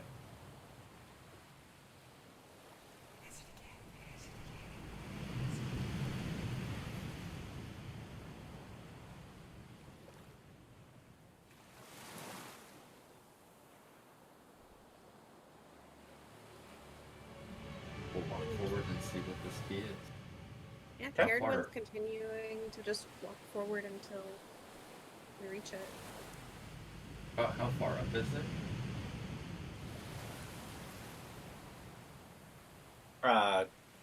As you follow Caradwin, you get maybe 20 feet down the pier. Don't appear to have gotten any closer to the end or further from the beginning of the pier as you look around. But looking down, you see lodged in this piling is a metal key, iron key. Caradwin will kneel down and unlodge the key. Yeah. Give me Hammerling a is right up with her. athletics. Athletics?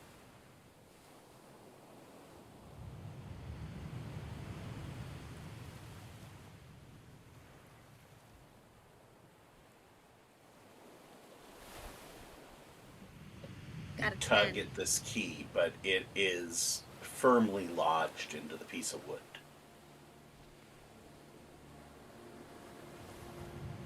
Would you like some help there, lass? Yeah, no, it's pretty stuck.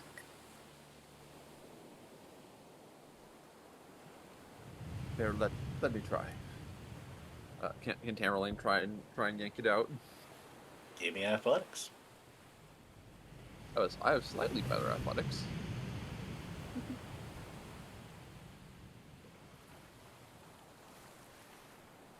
$17. You give it a pretty good tug, and actually like overcompensate for. She said it was stuck in there, and so you back up a little bit. There's a But- little bit of that, like, his hooves almost slipping on the other edge of Yep. the pier.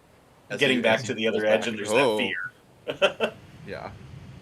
Not your first pier by any means, but No.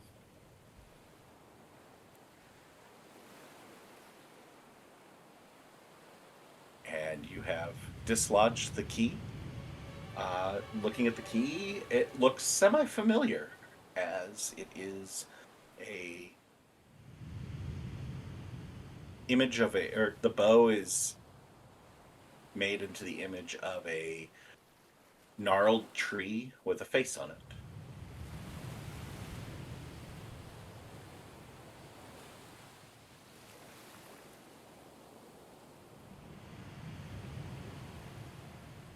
Why?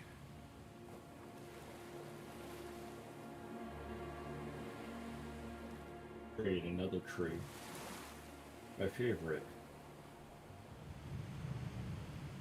Don't like trees?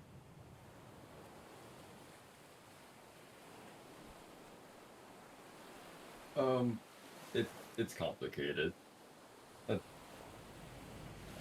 take too long to explain. Well, we have no concept What of kind- time. Atlan will kind of float over with the drum by his side, so you should totally go for it.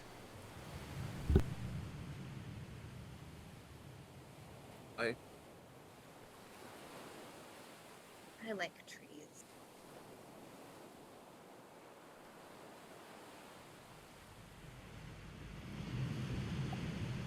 Let's just say that I found one of my friends near a tree many times in not the best state. I honestly don't want to talk about it. You you could have just said you didn't want to talk about it. Sometimes I just start talking and I can't help myself. I've noticed.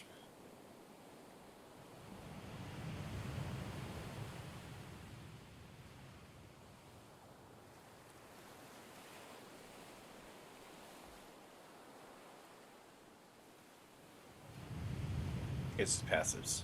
Passive perception, sorry. 19. 19. 13.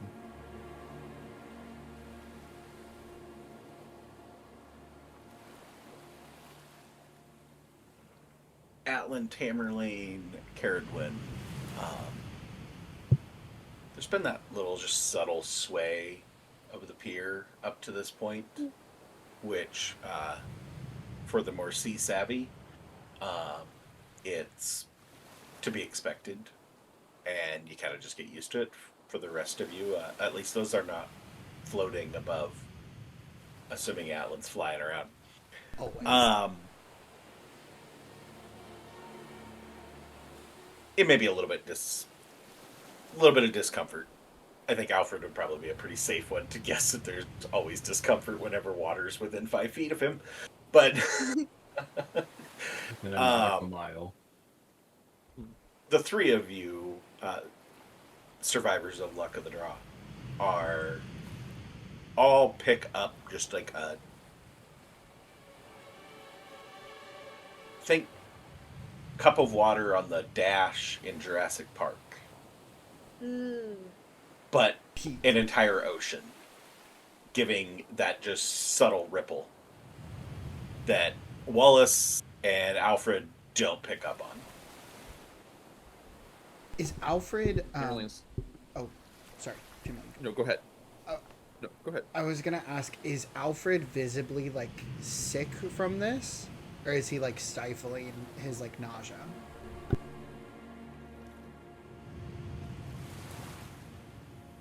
As I catch you mid-bite, I apologize. No, you're fine. I've been munching. I think that Alfred would not choose to hide any of his discomfort. Like, he's very open about how he feels about the water and boats and anything in such variance. But yeah, so he's not having a good time, and he's probably like in a little bit wider stance, just like looking not straight ahead, but like ahead and down, just like trying to go with the motion. Atlan will float up with the drum that he has, kind of like one of those larger like taiko drums, and I'll just say, if you're not feeling great at sea, if you go ahead and match to the tempo with your breathing, sometimes that goes ahead and helps. And he'll just kind of thump on the drum, like a regular cadence, so that his breath isn't too fast or anything. Right. Regular breathing. He'll try and focus in on the drum beat, and he'll close his eyes for a minute and just in and out, in and out, in and out.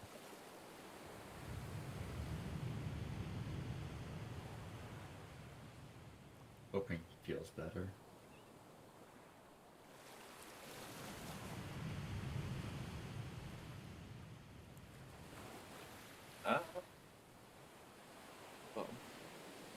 Tamerlane, feeling the vibrations through his hooves, seems not at all used to the water, but is reaching into that same place he patted when he was talking to Wallace earlier, and is just ready with how this seems to be going. Well, thank you, Atlan. I think I do feel a little bit better. Sure, of course. there's a song I'd sing, but I feel like it's a little bit ill-fitting for the state we find ourselves in, especially if this pier gives way. And then he'll realize what he just said and go, but that's not gonna happen. And everything will be fine. As he floats a little bit higher. Alfred will follow him up. Right, everything will be alright. Why are you going so high? Just wide berth, just wide berth. Thank you for baiting me with those lines, by the way. So, as you state that everything will be all right, there's additional splashing as things ripple. Not just one, but multiple things ripple in the area surrounding you. As massive, huge octopus-like tentacles rise up out of the water, 2 on each side of the pier.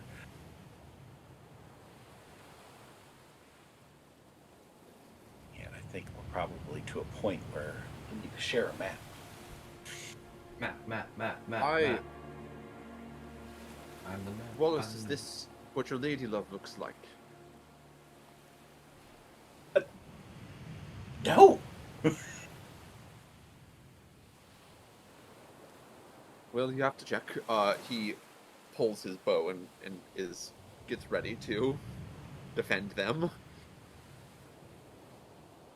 On that note, roll initiative. For the first legitimate roll initiative of Book 4, which is nuts that we are at Chapter 7. We're getting there, but I know. twice. well overdue. Is this what your lady looks like? It's so wild. Yes.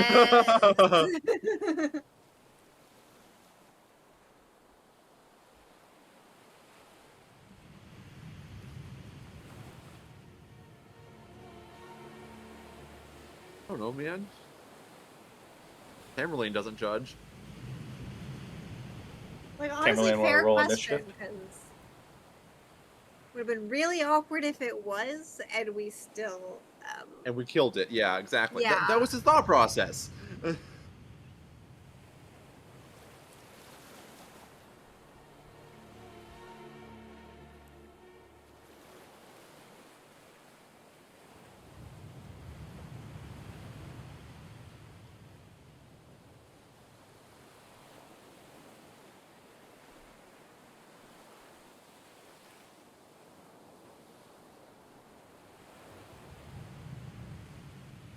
Hold on. My Instagrams is being slow.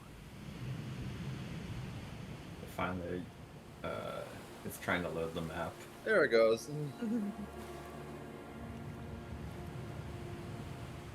All right. Top of the initiative count will go to Alfred. And they do not get a surprise round for creeping up out of the water because you guys all, or most of you, felt the ripple and started to make mention of things. So I'll give you guys all in the same round. Nice. DM, do I really? I accidentally rolled initiative twice, so it might have pulled the higher one. Oh, okay. Thank you for the honesty there. It moved you from first to second, so now Caragwin is the first. Okay, ladies first.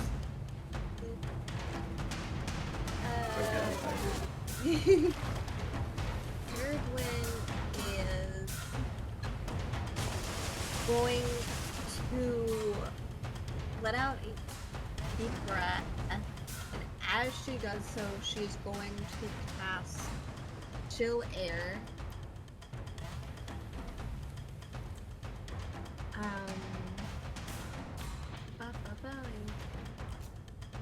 The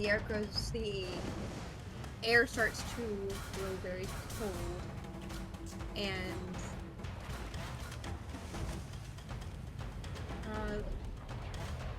yeah, the air around everyone chills, and I can use a bonus action to have the why is my brain blanking? the aura of cold glance out at a creature within range, so I'm going to attack Aberrant Tentacle number 1. Okay. So Oh, we don't get any fun names. None of them fit. It did give me a bunch of names, and none of like one was Funny Walk, and I'm like, the tentacle can't have a funny walk. That doesn't work. Another one was something about a grin. It's like, they can't smile either, so this isn't gonna work.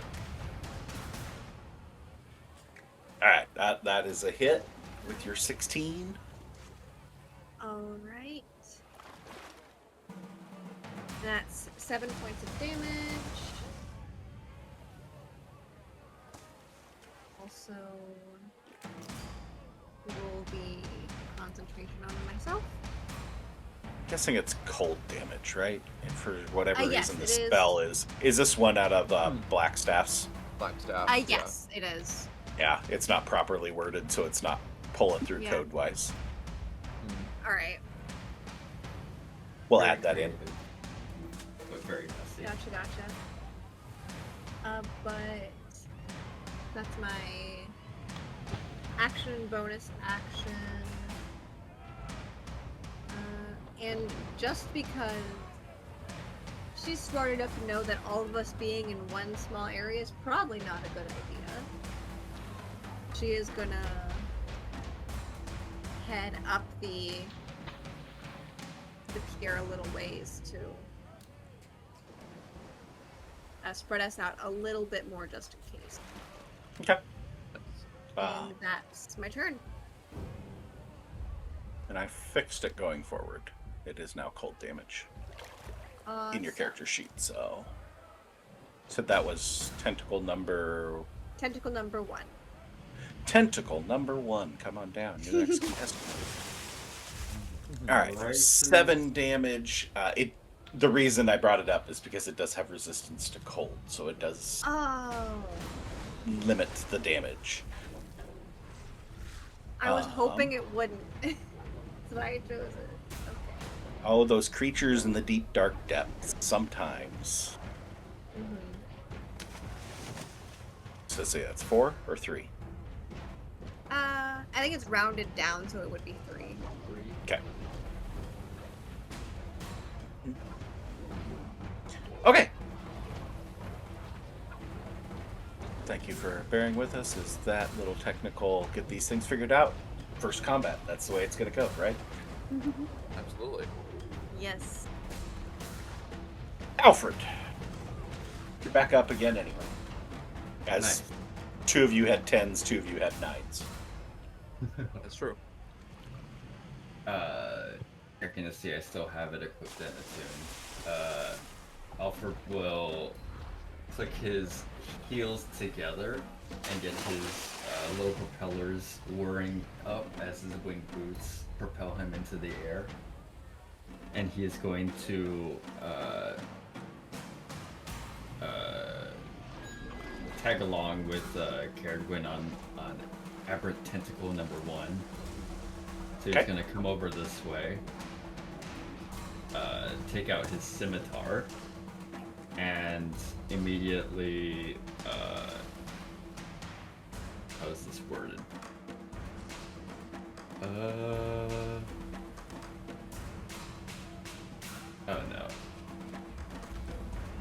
no. He'll just give a regular old green flame blade, realizing, seeing that the cold damage is not so impactful on the Aberrant Tentacle, he's going to just use the old basics.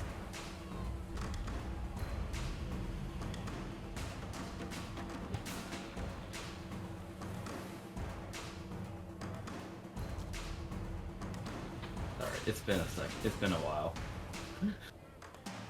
We'll work out all the kinks.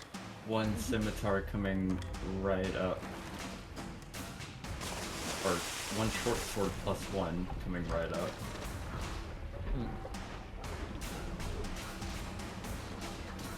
Wait, I rolled the wrong thing. Sorry. Let me roll We'll attempt to hit, attack and then we'll put that back on there if it hits. So Yeah. 15 does hit. Nice. So that'll be 16 damage.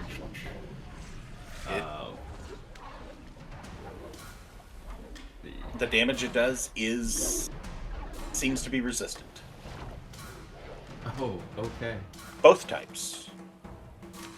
Oh goody. Slashing And fire. and fire. And cold. And cold. Good Okay. to know.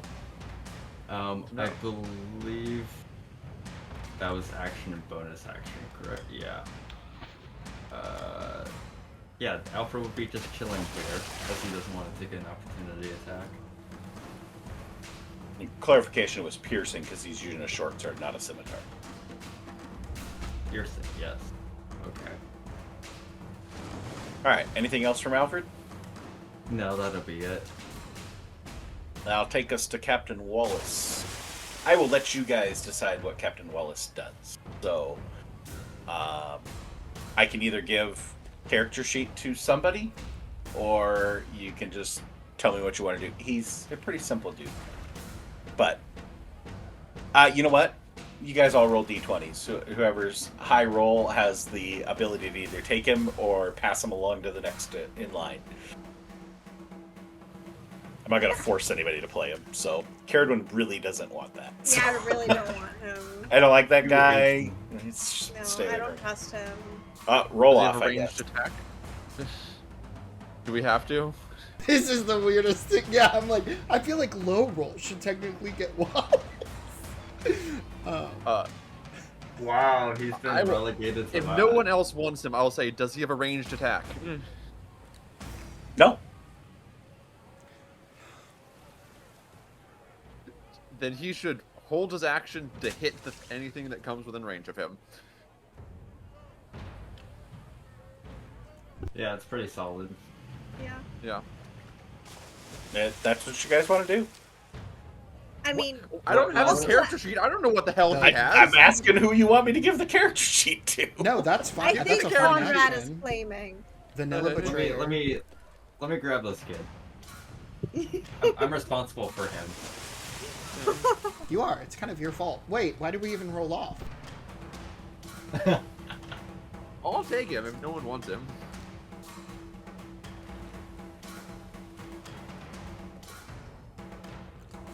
Let's make him useful.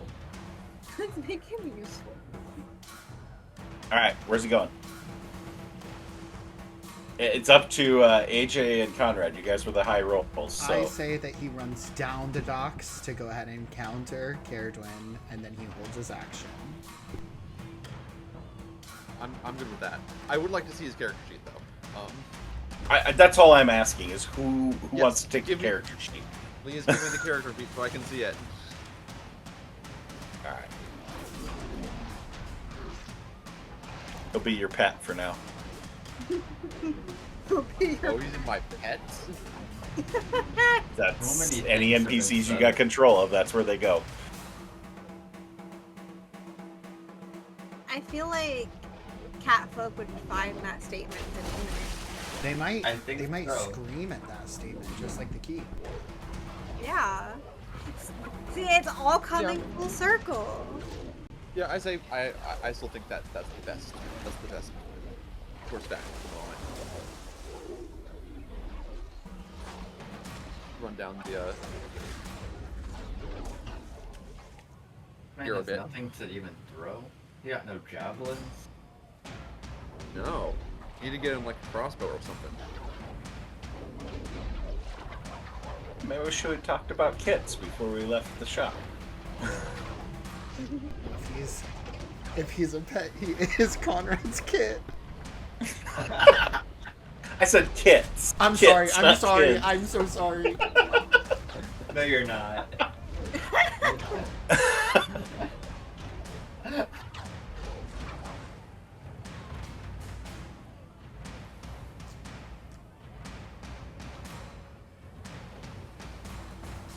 Oh, Wallace. All right. So Wallace is going with the holding his action until something comes within range that he can actually hit. Yeah. That it, Conrad? Yes. Okay. Then we'll go to Tamerlane. Okay.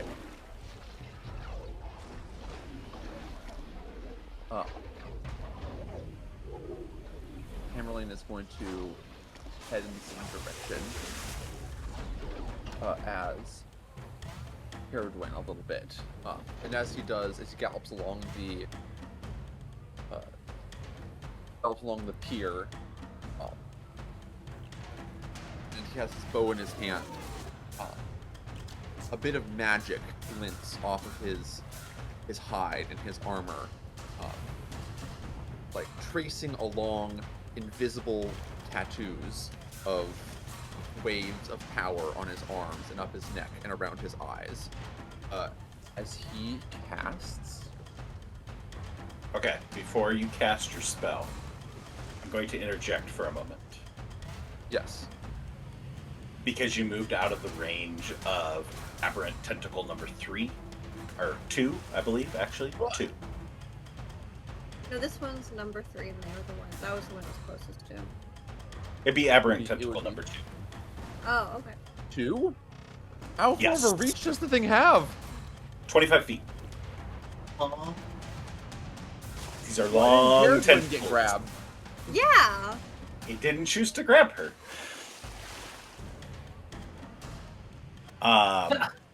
Yes, so we're gonna attack of opportunity as you leave the range. I'm squinting. In that case, I will cast the spell before I leave the range. He would have cast the spell first before he started the range. But it will have an effect. Would you? I will say, you did say you were moving, I did. not casting the spell, and whether the attack of opportunity happened once you triggered the move. So you had already called the move. I'm gonna hold you to that. I was doing flavor, damn it! If we're gonna be that picky, I will be that picky in the future, and you will not like it. Read off the checklist. Yeah.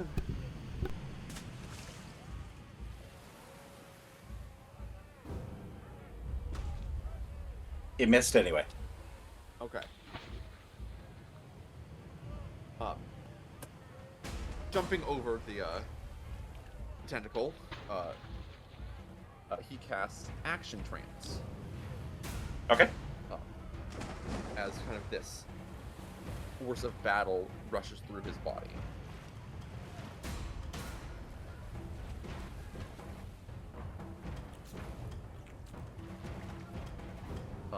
And then he turns.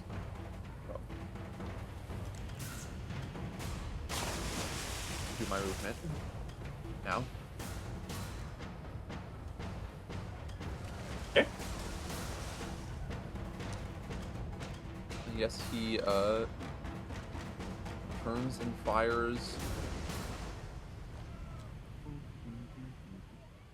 Fires 2 arrows at its tentacle that Alfred is engaged with. So it's Alfred's girlfriend. Aha. Engage, she said. Beyonce. There you go. Proper correction. Yes, points. Sorry. Beyonce? Thank you, Sagan, for having the same brain cell. Yeah.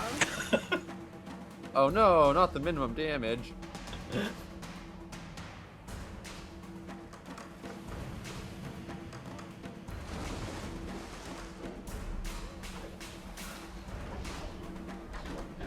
Wow, I'm not rolling great on damage right now.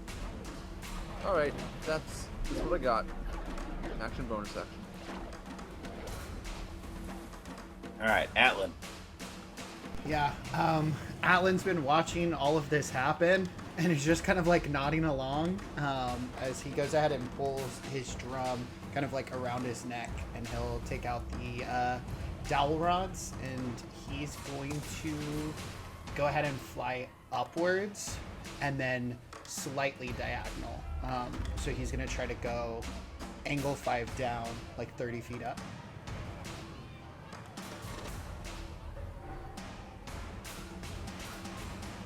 And then, Okay. he's going to go ahead and hit the dowels together, and there's kind of like a crackle off of them as he's going to drum and cast Shatter.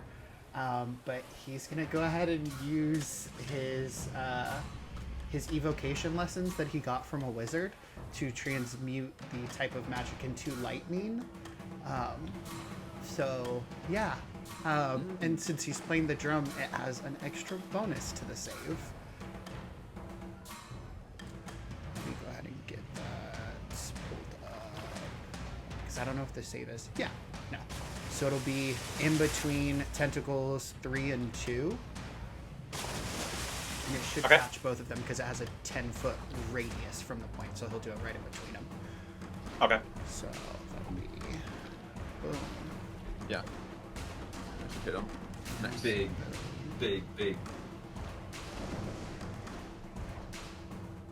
Okay. Damn. Rude. So. Wow. Whoa. Oh, is it a con save? Yeah, it's a con save. It's okay. So they're gonna take. Just a second. That number is not right whatsoever. That they got as a bonus. That is completely not correct. Ah. Let me fix that. You get when you use another NPC as your base for the block, so I don't have to rewrite all the wording of melee weapons and all that lovely crap.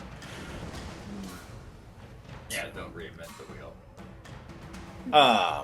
So it's a con save. 17. So the first one would have been a 24, and the second one would have been a 12. Okay, that's fine. The first one saves. Okay. So the damage is going to be goofy because it's going to be 4d8 because I'm upcasting it 3rd level.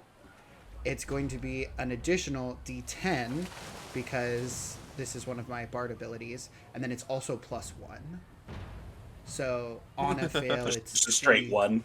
Yeah, just a straight 1. Yeah. It's my Okay. wisdom modifier. Let's not. You don't have to talk about it. But yeah, it'll be 23 on a fail, 23. lightning damage. Okay. And then half as much on a 11 save. on a success.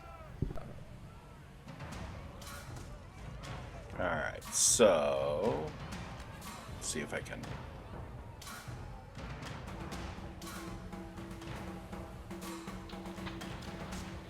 Yeah, we're just gonna go type it in because that's just gonna be easy.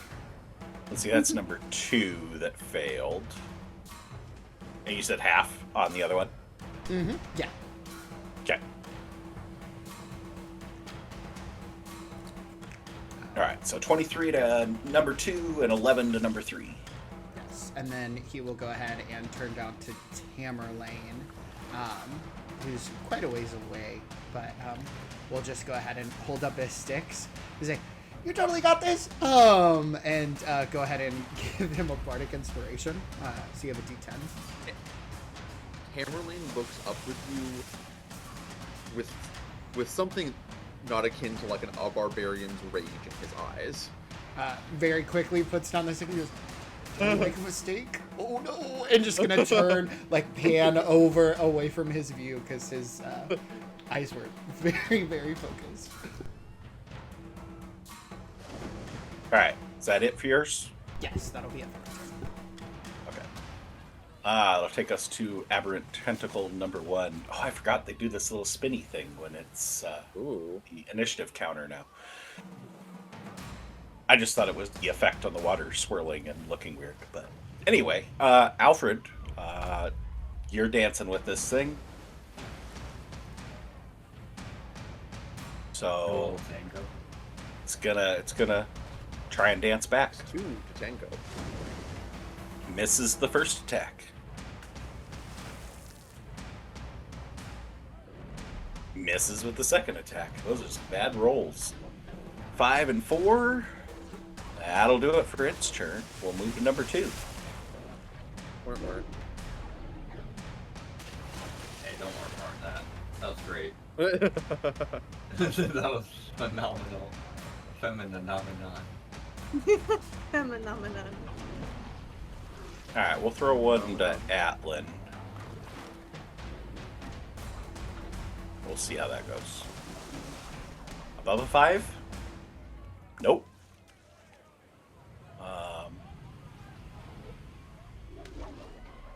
I'll throw the second one at you then. 19? Yeah, that'll hit.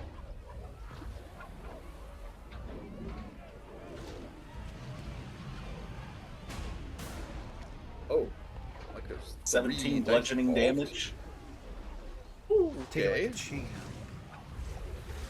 And give me a strength save. Oh. Oh. No. Oh no! Yeah. Oh! Oh no! I feel like this might be important to use my. That might be your inspo inspiration on. point. Yeah. Yeah. It can categorically only go one worse. No. Okay, I thought that was I the thought it Yeah, did no, for I a thought it second. was a one as well. 67. It's an Going on italicized 5. one. Alright, as this giant tentacle goes and it's like swats at you, you're able to dodge out of the way, and then the backhand swat comes back and just catches you straight in the breadbasket, knocking the air out of you as it wraps around you and puts you into a grapple. You are now grappled and restrained in the arm of in the loving embrace of Alfred's fiance. We're gonna keep running with it. He has not denied it yet, so Now He is it's not actively Alfred's hurt. fiance. Alfred's In the fiance arms is of over the there. angel. it's like they're quadruplets. They share. Under the sea, different Sister so- wives. no, not quite there. But I'm not about before we this fall power too duel. far down that rabbit hole, we'll go to tentacle number 3. That is a sentence.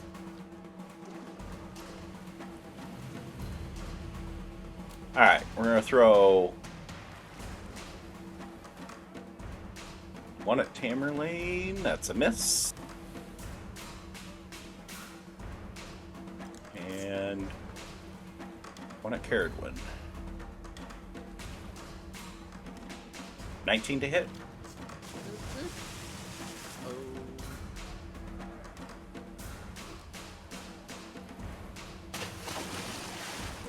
Ooh.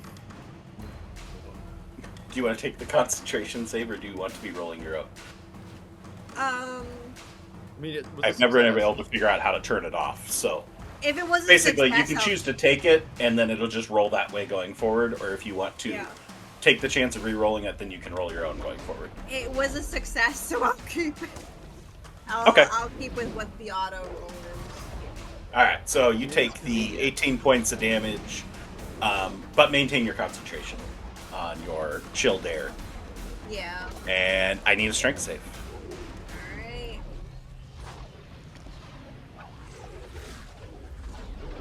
Oh, look at that! Was a journey.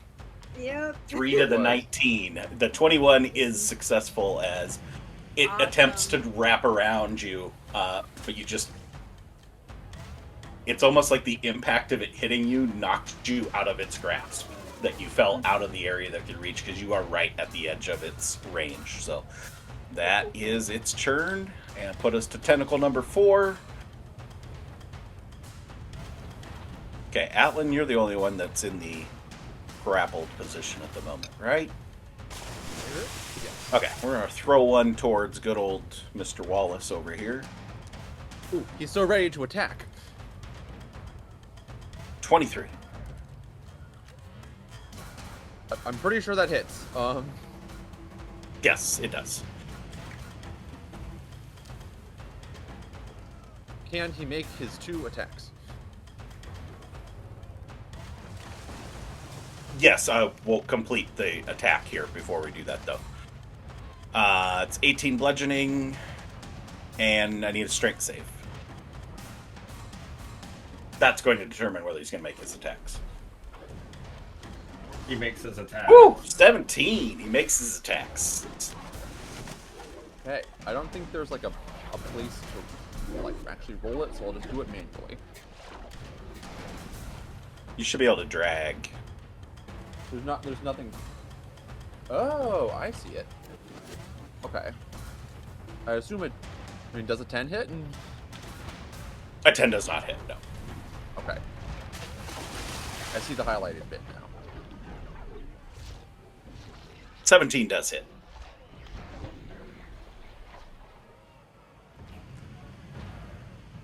He slashes in for 4 damage. 9 resisted down to 4. And then it's good play because keeps the tentacle's attention on Wallace instead of on Alfred. As it goes second attack on Wallace. 26 to hit. I'm pretty sure that's above his AC.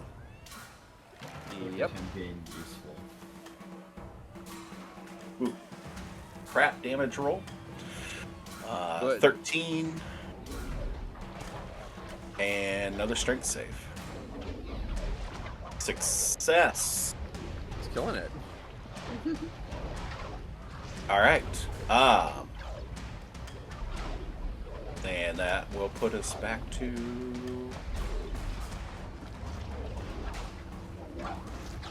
round 2.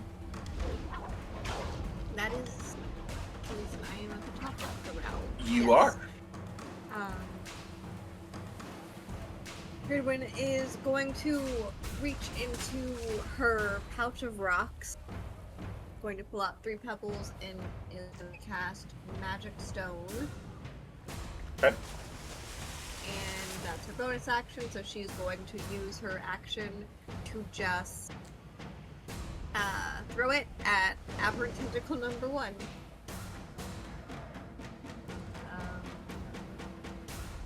Toss it away.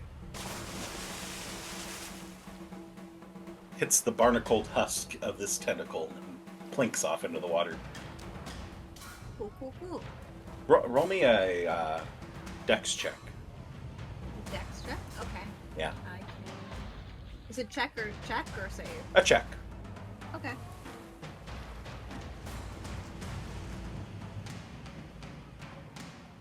As it bounces off, this is just flavor. It skips across the ocean Nice. to the point that you don't see where it finally falls into the water. It just continues to skip Oh. off into infinity. Oh, I did miss. I didn't realize. 'Cause the colors of my brain all over the place. Oh. I think I accidentally rolled damage. Yeah, I got it. Apologies. We're good. We're good.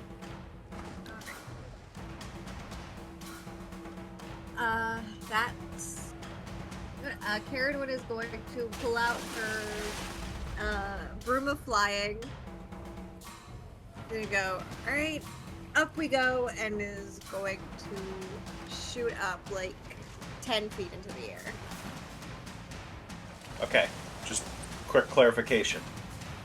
You took out a rock for the magic stone, Mm-hmm. which would be your object interaction. So pulling out your broom Oh. would be a second object interaction. I'll do the rocks, because I need to keep making those attacks. You could still bonus action. Ice No, Stone. the That was her casting bonus the- action to cast the the- spell. Yeah, Magic Oh, Stone was gotcha. the bonus action. Gotcha.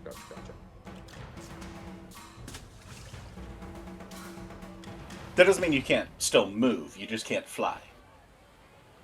Just gonna take a step back.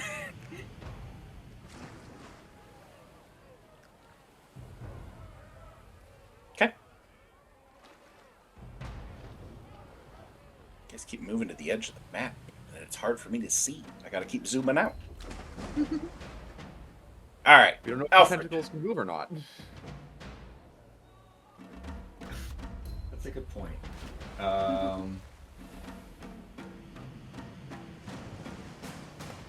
Let's see. Alfred is going to scoot 1 tile diagonally. And then he is going to take out his all-purpose tool and plug it into the side of his arcane firearm, by which he is going to use to cast Thunder Wave. Ooh. Nice. So that'll hit both of these next to me.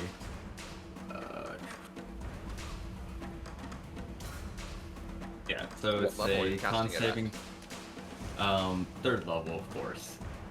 It's as much as I can do. Nice.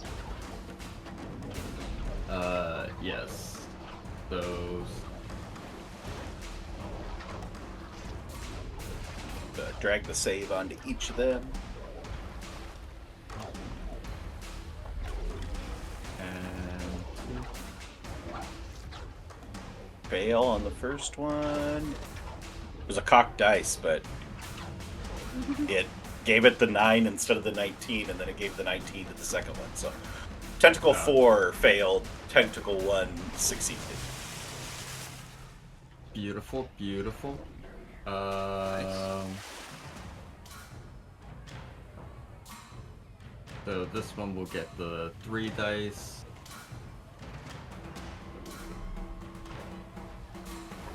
Wait, they're both getting 3 dice. Never mind. Ooh, I like the flavor spell thing. That's new too.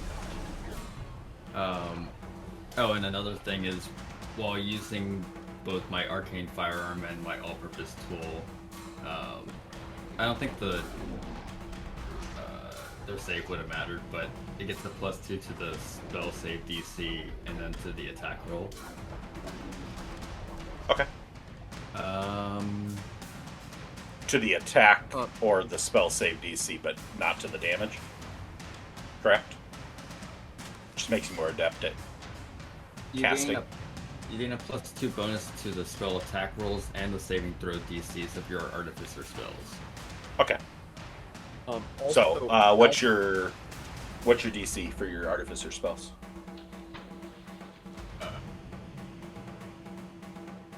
I'm at 19, and so it should be what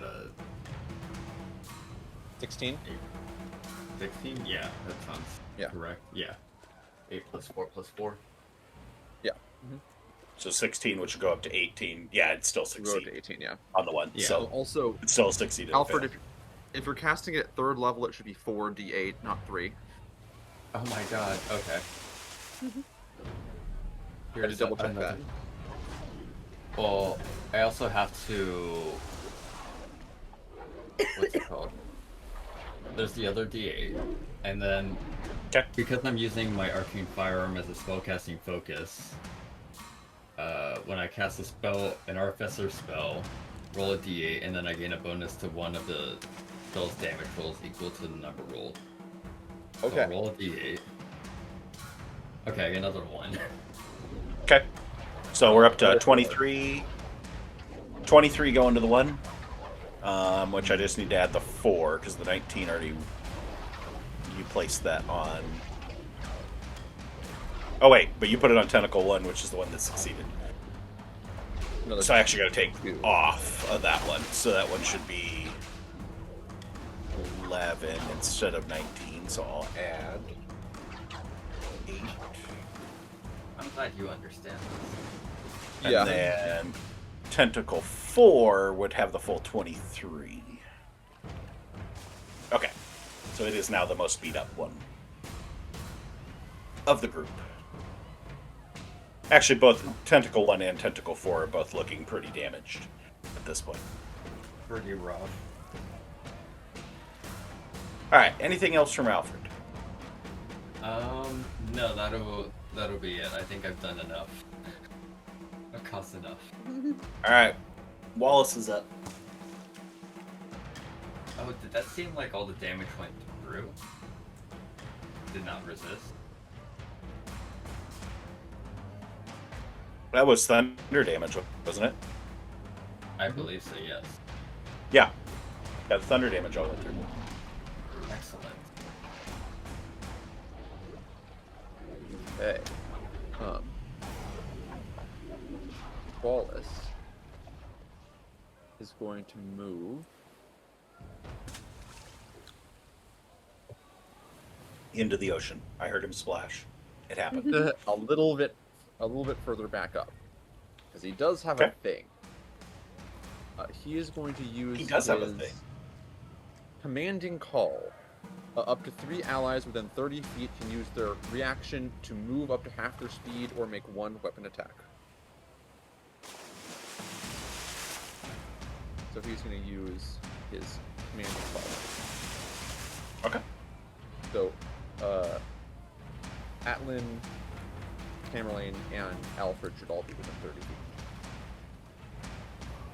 Yes, they are all within 30 feet. I don't believe Atlan's going to be able to do anything since he's restrained, but Restrained and grappled. Yeah.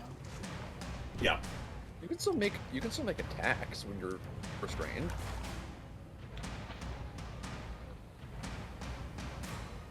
It's just a disadvantage. Stab your drumsticks.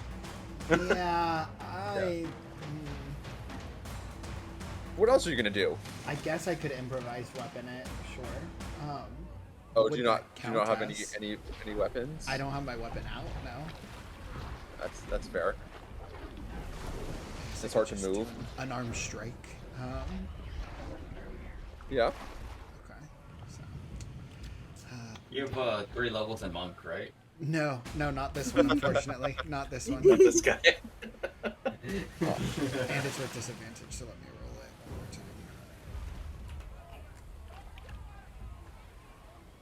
Yeah, 7 probably misses. That's what got me here in the first place. Yeah. Yeah, 7 misses. Alfred? Yeah, I will Short take sword in it? I will short sword. I'm assuming you still have the short sword in the other hand. Yeah. So, Yeah, because or in the arcane firearm hand because the other hand's holding the all-purpose tool on the side to make it look like a. Well, the arcane firearm doesn't take a hand; it takes the arm. No, I mean the all-purpose tool. Sorry. Oh, yeah. Yeah. But yeah, I will. This is just how we. Oh. You go ahead. I was like, this is just how we find out that Alfred's ambidextrous. Yeah. Sometimes 16 it will hit. does itself. Nice. Yeah. To be honest, like that is a thing that I thought about making Alfred back when I was like writing him. Is because like when I was younger, I wanted to make myself ambidextrous. Say he's But- ambidextrous. Why not? Oh. Okay, Tamerlane's using an attack as well. Along using his bow, shooting at this guy. Not gonna get this one, fortunately. Great, that's Wallace's turn. I don't think he has any bonus actions. No. It's his turn.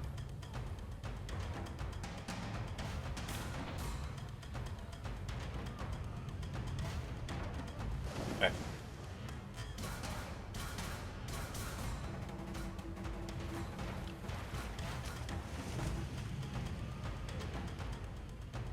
Let's see if I just fix Sirenscape. I saw I got a little notification telling me how to fix it. So, Tamerlane. Did Hey. Tamerlane? Yeah. Okay. You did the 13. Never mind. Yeah, it did not hit, unfortunately. Hey, Alfred made something out of it. Yeah. Tamerlane pulls one of those arrows out, those special arrows he has out of his quiver. One that was rubbed in a onyx, a deep black. And he pulls back and shoots, still in his battle trance.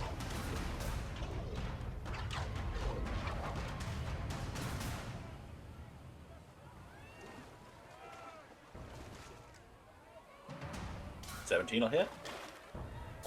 He's using his burrowing fletch. Sorry, I got the squish sound of the arrow hitting. I had to cheer. Nice. I thought you were cheering me on for hitting my magic arrow. Yeah, he was. Don't. Yeah, that was it too. Yeah. It was both. It was both.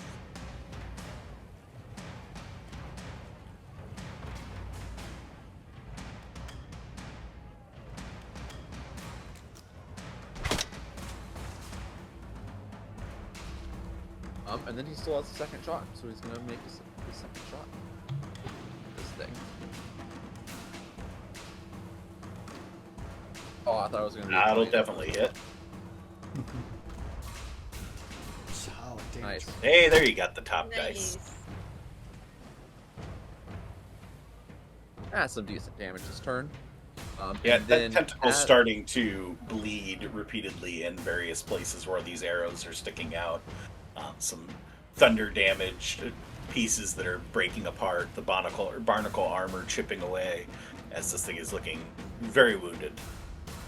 Yeah, it's both arrows thud, and the etched one starts to spin in the air like a rivet, and burrows deep within to the tentacle's soft flesh, and it's still giving off soft squelching noises as the tentacle moves back and forth a little bit. Using my action trance, I can, as a bonus action, I can dash or disengage.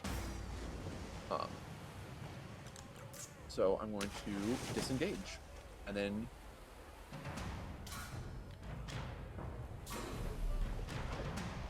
move further away. All right. Oh, dang! I forgot my action trance gives me a plus D4 to my attacks. Maybe that would have let that 13 hit, but it's fine. That's on me. I should know my spell. Yeah, we hit with the two important ones. Yeah. All right, on to Atlan. Yeah. Thank you for hitting the next turn. Yes. Alan's just like sitting there, like squeezed by the tentacle. Here's Wallace yelling, and just like tries to get out of it, but then just goes limp, and the tentacle goes, "Wow, you really got me in a horrible position. I don't know what I'm possibly gonna do except for teleport away, and then cast Dimension Door because it's verbal components." I was so excited when that happened. I was like, wow. Yeah, he's going to go ahead and teleport all the way over to here. All right.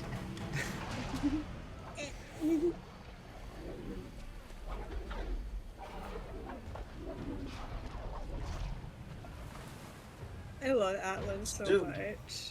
Yeah. And then he will use the remainder of his turn to take out an actual weapon. So he'll go ahead and pull out his hand crossbow and look to the others and just go, "Everybody doing all right?" And that'll be the end of his turn. All right. That'll put us down to tentacle number one, the most beat up. Alfred, there's less targets, so kind of just gonna be the guy. It's gonna be my friend and not hit me. Hold your hand and swim off into the sunset together. Float down the aisle together. Or 26 to hit. I think Yikes. that's without. I think that's outside of shield range. Ooh. So yes, that hits.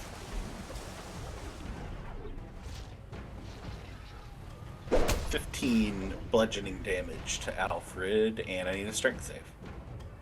All right. Just a regular D20. Oh, that's great. Has it grapples you and restrains you.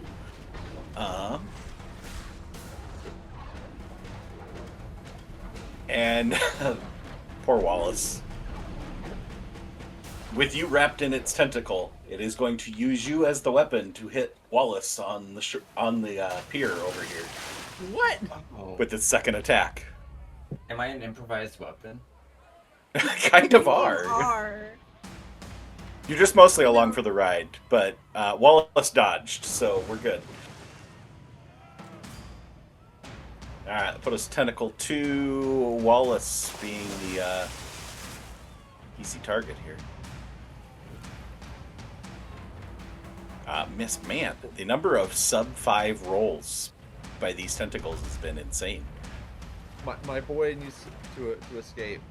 It made it above 5. It heard my complaint. You got a 6? It moved it to a 6 and still missed. And the monkey paw curls. Alright. Tentacle 3 is going to throw one. That one. Cared one. I would 20 like to hit? to cast That hits. a reaction spell.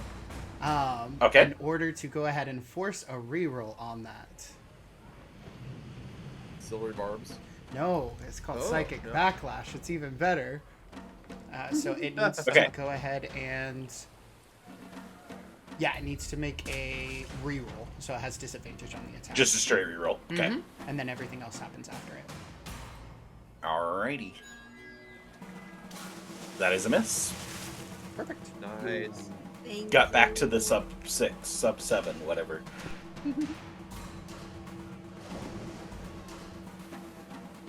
Anything else happen with it? Or is Nope, that it? Because it missed. Okay. If it hit, it would have done something. Okay. So it misses first attack.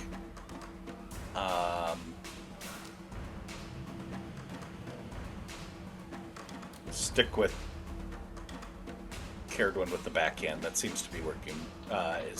Makes the most sense. Swinging all the way down to Wallace seems like a crazy move. So 16 to hit. That also hits. Nothing. Well, Oh, I only have one reaction. At this point. Yes. Oh, Captain, my Captain.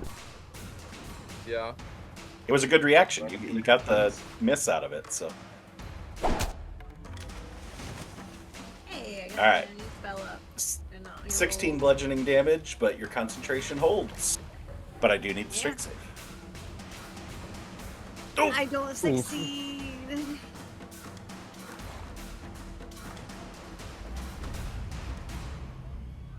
As it hits you and wraps around you, grabbing you, holding you up above the pier at the complete extent of its reach.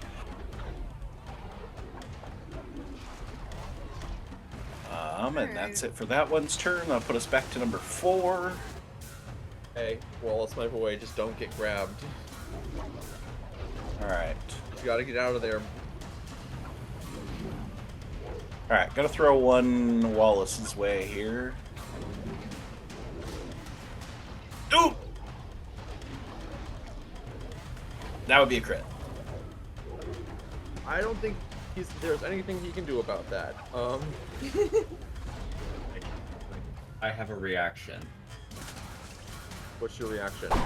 I will use Aegis of Shielding. Okay.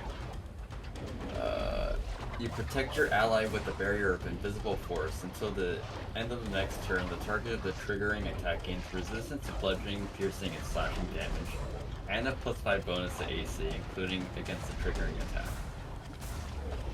Okay.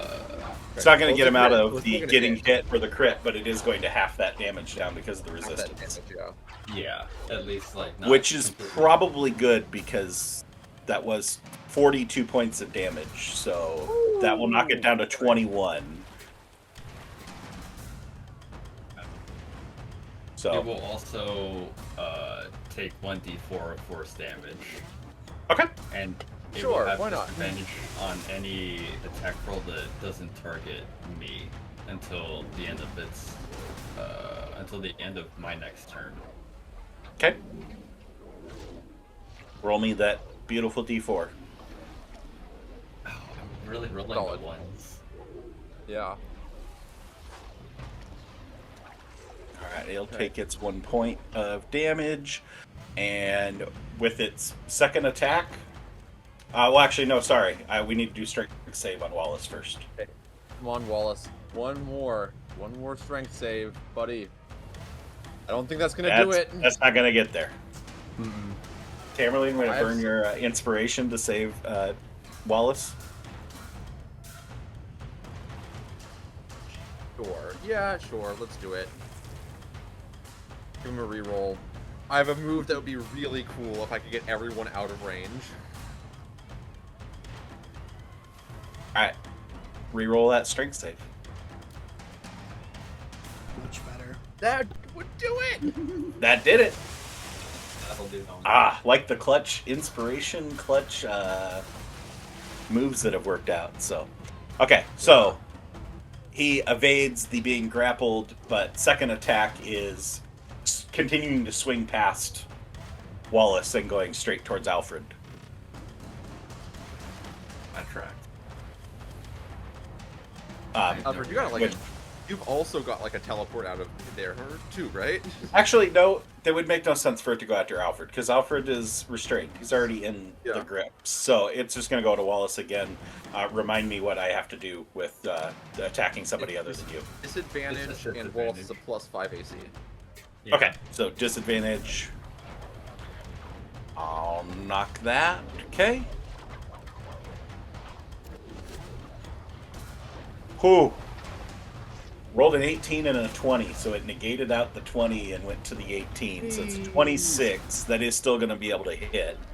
Yeah. He could get up to 22. He still 'Cause has he has parry as well to add +2 to his AC. still has resistance. He still has resistance at least, yeah. But I'm more worried about the strength save. Parry this, you filthy casual. Okay, so I'll heal him back up 10 of those. Okay. 20 damage reduced down to 10 because of the resistance. And then, yeah, strength save. If I burned my inspiration for nothing. Anybody in chat with a reroll? I know. Reroll for our boy Wallace. I know we've been shit-talking him the entire episode, but Yeah, so invested even whenever we were arguing about who wants the character sheet because nobody wanted it. I think Yeah, it's more nobody that wanted to be invested within the party, but please chat, please save the NPC. Please All save right. the He has so NPC, much 'cause more otherwise I story fear for I will us. kill him. Alright, I'm not seeing anything, so Goodbye. we'll give him the grappled and restrained. good night, sweet prince. Yeah, if he's under And- Tamerlane's pet tab, then technically a pet redemption will work too.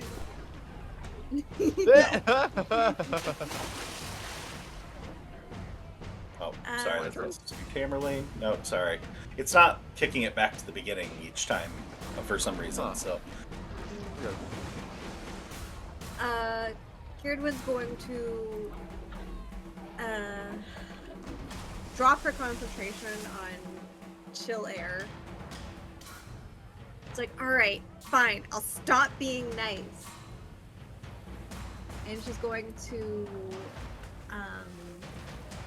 with kind of like what limited movement she does have, summon a cloud of gray, shadowy goo and cast Shadow Burst.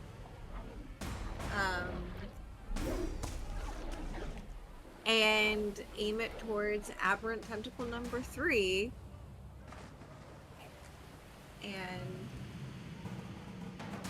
I don't have to make an attack roll. It has to make a con save to not get the secondary effect. But it takes damage regardless.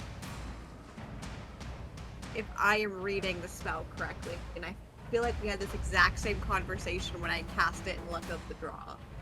Yes, it does the damage, and then they make it a con save for the debuff. Yes, Yeah. that appears to be what it says. Yep. And it takes 7 points of necrotic damage as it eats away Okay. at its barnacled flesh. And it has to make a DC 13 con saving throw. You want me to just roll it? Yeah.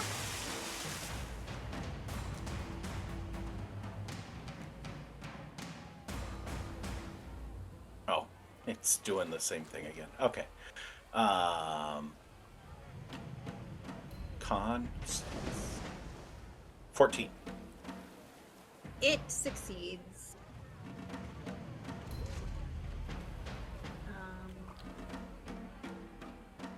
That's my action. What is it to try to escape a grapple? Again? You can use your action to attempt to escape the grapple. So I already used my action, Yeah. so kind of stuck, but it's okay. It did some damage to this He did guy. some damage. Yeah. End of the day, that's the important part. I am going to. I want to healing word myself a little bit. Nah. Oh, you can't. You already used a spell. Oh yeah. Yeah, that's my turn. All right. Okay, and you dropped your concentration, so I'll delete that out. Yep. Alfred, you are grappled and restrained. Yeah. You also teleport out of there.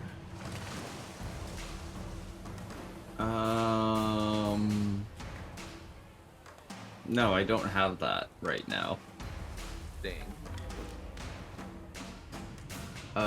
So in the spirit of crowd control, the best way to get rid of crowd control is just to kill things.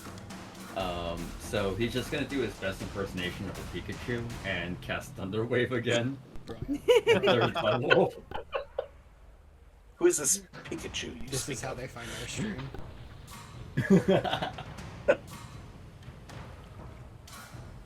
So 1 and 2. Ooh, nat 1 on the first guy. Nice. Ooh. That's a fail on that second one too, I'm pretty sure. So I need to go fix all of their lovely I'm stat rolling problems. So 5d8 just to have my all-purpose tool already in it, and then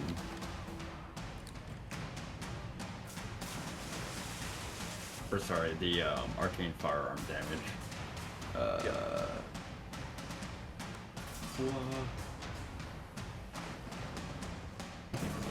And then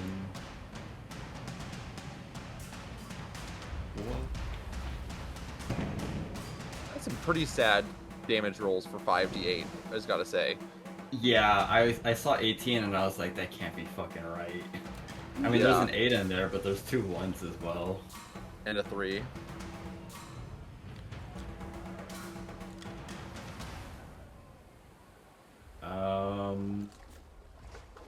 Yeah, I think I got everything correctly this time.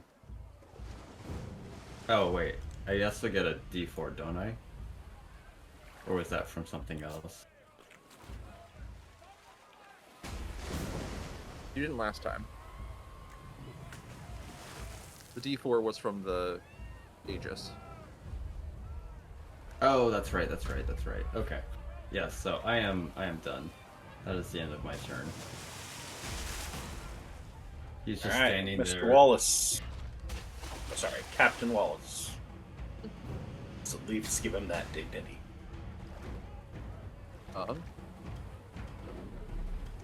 Captain Wallace is going to try and get out, I guess. He doesn't want to be here. He's also not great at... well, how damage is that? Okay. I was looking for any damage. Maybe he'll just attack the thing twice.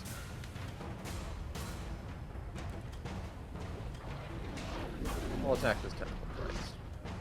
You gotta jump in the... He's restrained and grappled at the moment.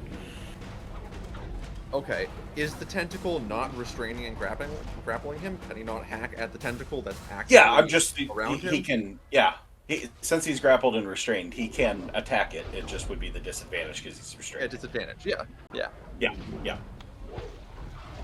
I was like, I just don't think he has the strength to be able to get out. He's gonna really wish he forgot this one when we make it out. Yeah. Oh, Oh, 5 and a 3 is not great. Let's try that again. That is much better. That's much I better. don't know why I don't know why it's not triggering on that tentacle, but...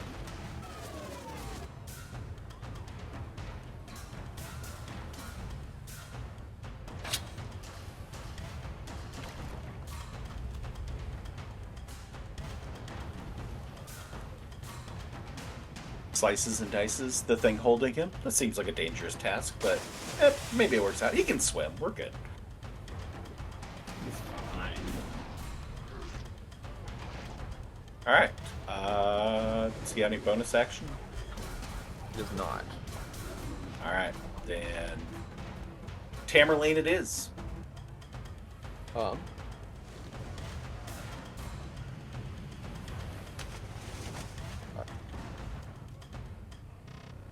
Tamerlane scoots over just a little bit. He has a slightly better vantage point.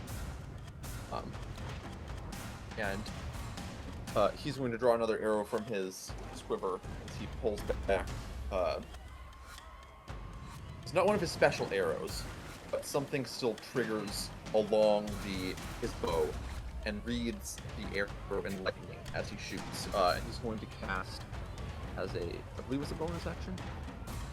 It's bonus action. He's going to cast a lightning arrow as he makes his attack.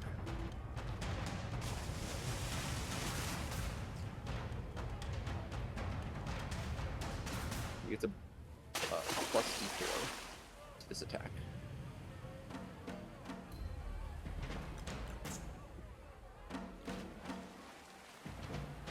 Oh, let's see if that helps. That's plus. There's another 4. You also have Bardic. Ooh, I do. But What's the your only- Bardic race? It's a D10. I feel bad because it auto shows if it hits or misses, and technically it's supposed to be used before then, but It's kind of part of the just part and parcel to coding what's for it, going yeah. on. Yeah. Coding, yeah. plans and grounds. There's a 22 hit. Yes, 22 hits. Yeah, it's just something you probably like the D4 was automatic, was supposed to be on there, but like on the using the Bardic should probably be something to just declare on the front end. Okay, it's good to know. Well, part of the problem is you're supposed to be able to see what number you roll on the dice, but not know if you hit or miss. Which you could just roll it into the box. Don't roll it onto the That's enemy. true. That's true. That would take care of it. Yeah. So But we're good here. Start with normal damage on this boy here. And then I'll do my lightning arrow damage. Very exciting.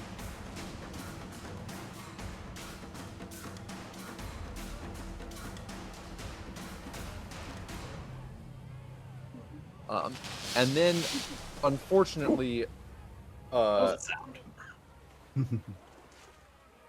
Alfred, the other tentacle, Alfred, both tentacles, and Wallace have to make dex saves. Oh, It also does an area of lightning around what it hits. okay. Oh boy.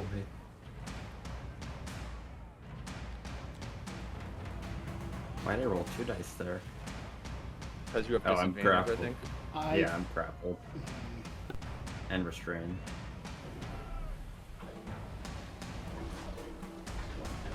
Well, tentacles fail. Nice. No. Hey! Wallace fails. And also, it was a fail. Oh well. Alfred also failed, unfortunately. Do you want me to just roll it once? Just put it in the box, but I'll drag it onto each one. Okay. Another 13 lightning damage. The hand buzzer lightning sound. so fork and outlet coded. Mm-hmm.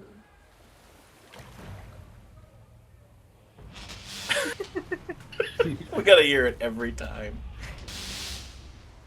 That's how I know it went.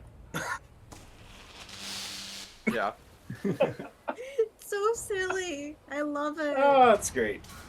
It's my favorite. Not so great that Wallace and Alfred just took damage, but I mean, Stand on me. and there's It's two less tentacles damage- that are really, really bad. Really bad shape. They took less damage than they would have taken if I would have used a different spell. So that's my turn.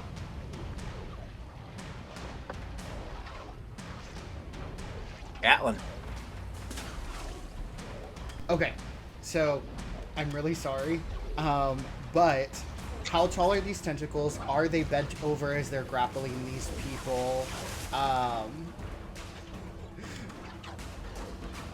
So the one that is grappling Caradwen, yes, is bent over because it has to be to get that reach. And that's The other two are holding them up in the air. okay. So that means tentacle 1 and 4, right? The bloodied ones have Wallace and Alfred. Alfred. Yes, How tall are they? probably approximately 20 feet up above. I mean, they would extend that whole range, obviously. Yeah, of course. No, perfect. Cool. Atlan's going to go ahead and move up a little bit. And at the base of the water, he's just going to go ahead and beat his drum again and cast Shatter so that it goes ahead and catches them at the base with lightning. And I don't know if that would technically cause an issue for the people at the top, since it is a 10-foot radius.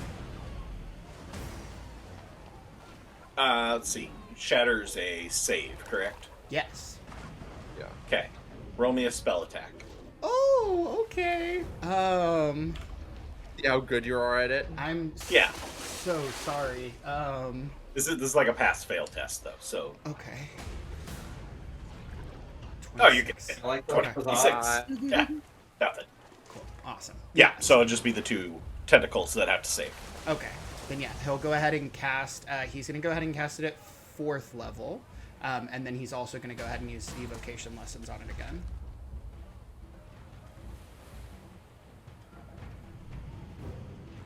That's a fail. And 19 succeed on the second one. 19 does succeed on it. Yeah. Yeah, Tentacle 4 succeeds, Tentacle 1 fails. Okay. My camera's a little close, but I'll deal with it in a second. That's going to go ahead and be, since it's 4th level, this much lightning damage. So 22 lightning damage plus an additional. Oh, I guess it's 4 plus. So it's 27 lightning in total. Because you get that +1. Yep. Yes. Okay. Because we love that +1. So 27 to the guy that failed. Come on. What's that Done. look like? As he's casting it, As you're destroying this one, and Alfred is dropped. let go, and Yeah. You know what? Hindsight's presumably, 20/20. he's got his flying boots on. He's still up there. So, it's going to kind of like almost roil and bubble at the base of the water before just like sparking off and jolting both of the tentacles. The lightning chains like on the outside of it, and you notice that the bolt's just kind of ripping through. But it does stop right near Alfred, so it doesn't hit him. But then the tentacle starts falling, and if a tentacle falls in the sea and nobody's around to hear it, something like that. Alfred's there. We're good. We don't have to settle that question today. Yeah, exactly. I will also clarify. You killed them both because Hey. even with the save, it's enough damage. To It take gets down the it fourth gets one. closer to Wallace. Absolutely. Like he feels it like right near him. Like his mane goes like a little bit Einstein with it, but it doesn't hit him either. Let's see.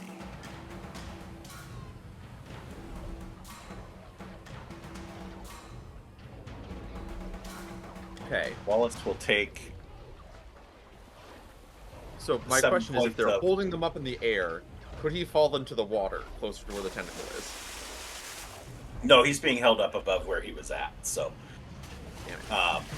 so he takes 7 points of bludgeoning damage as he hits the deck, but He's still up, and we are no longer grappled or restrained, folks. Well, at least these two are. Until it gets back to their turns and they start smacking him again. Atlan is going to use the last of his turn to go ahead and move a little bit further. And he's still at elevation, but just so he can go ahead and get sight on the tentacle that once held him. And he's just going to go ahead and, like, stare it down a little bit. But that will be the end of his turn. He has no eyes. It's Fine. He closes his eyes at that point. Equal opportunity fighter. As Tentacle 1 is out of commission, we'll move to Tentacle 2, who just got a stare down but doesn't know it yet. And let's see. I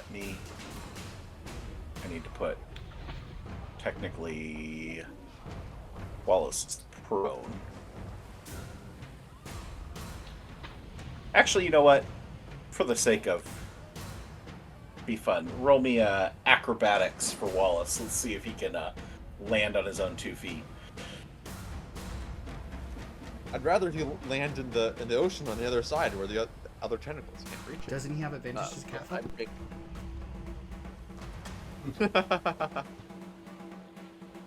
It's not on it's not on here, but I'll leave that up to Silver. He does not. Okay. You know what? That was a journey. 19, you're fine. I was going to let you roll advantage because I was going to say, yeah, I think we could say sea legs could apply here.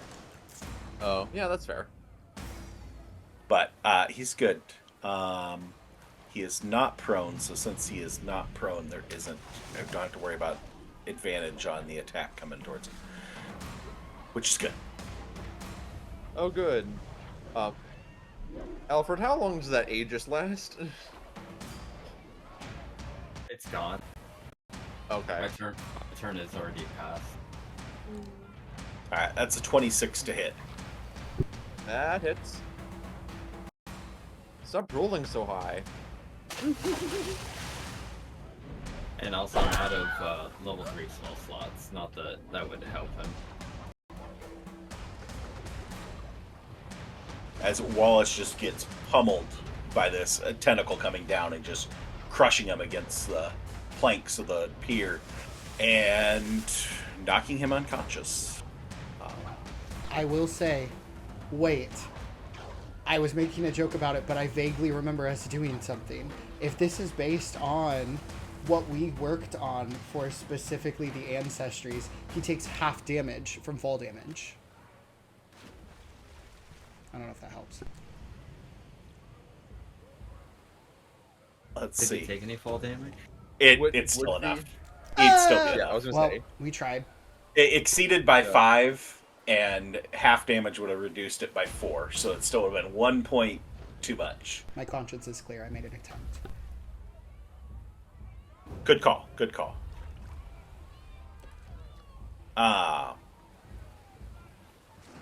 Okay. That is...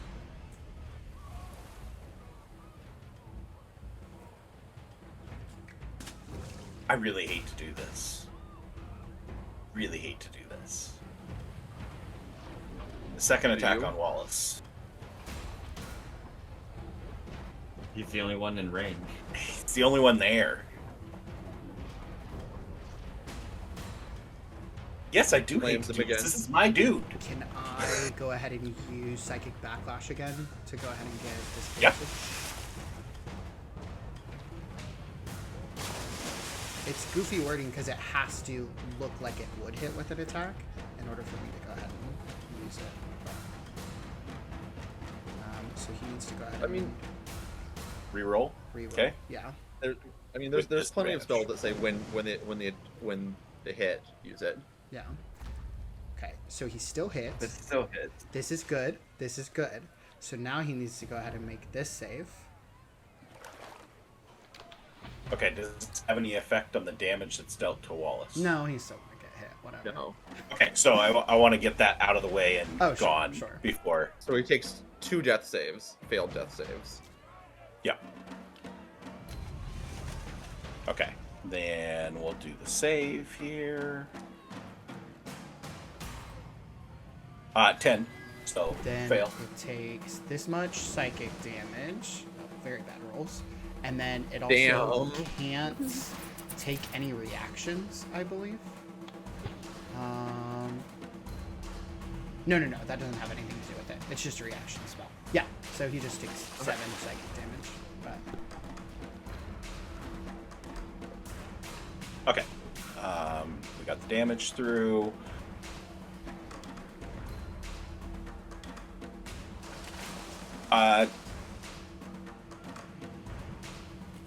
Wallace's body is grappled. You can't make a save against it. Yeah. I mean, it knows that that Wallace is lifeless at this point. Does it choose to grapple him? Yeah, it's just holding a lifeless catfolk in its hands. Or tentacles. Little suckers, whatever you want to call it. That's it for its turn. Bring us to tentacle number 3. Guess he's tentacle still got Caradwin. Okay, so it's the first time we've made it to the front of a turn after somebody got grappled. So Caradwin, it tightens its grip, squishing you, squeezing you for 11 points of bludgeoning damage at the beginning of its turn. It's not an attack, it's just, it continues to do that each turn. Right. And I suppose it's going to just take Caradwin and bash Caradwin on the pier. Because there's Don't love nothing else that. to do, so... I don't love that either. And since she's restrained, that's an advantage. Attack 27 to hit, That hits. drop to 1. Oh. Ooh, that was some pretty decent damage too. Oh, Caradwin's down. Uh-oh. I'm unconscious. Forget you.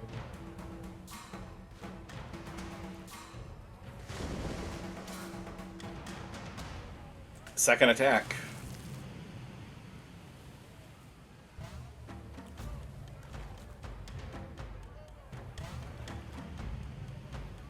Hits. So that'd be 2 fails. And continues to just hold your well, I don't want to say lifeless. We'll say inanimate body. It sounds better. It doesn't make the situation any better. But and that will put us back to Kirkland's turn. Unless anybody has any sort of reaction to Burn. I don't have I don't have anything that could do anything. Wait. I have something. Because I am a shadow sorcerer, and I have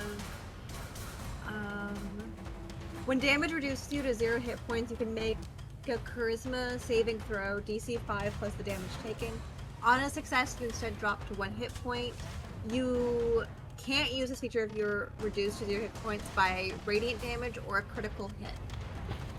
Okay, so on that first attack, you can make the save to attempt to be up. And then the second attack would just be putting you back down rather than Yeah, so it would not have 2 any fails. fail saves. Which is Yeah. huge swing. Yes. Good call, zombie. Saga. Big. Read that character sheet. Yes. Big. All right. So it's. I'm gonna. Should I roll in the tower? So I don't immediately know. And I think I might. I think you know. It would just be if we know or not. Yeah. I'll just go ahead and roll it. Let's see. Yo. Oh, okay. Nice. You're up and then Okay. down. Okay, so that keeps Up you and then up down. at the 1, and then the second attack Mhm. actually because the second attack had, well, it would have had advantage anyway because you were still restrained. So Yeah. we don't need to redo the roll. That would still hit. It would still deal more than 1 point of damage. And that is, you can only do that once Yeah, I can only do it once per long rest. per long rest. Okay. So, yes, you'd still be down, but we are back to the top of your turn with no saves having been rolled. Whew! Alright, and Big then swing. Yeah.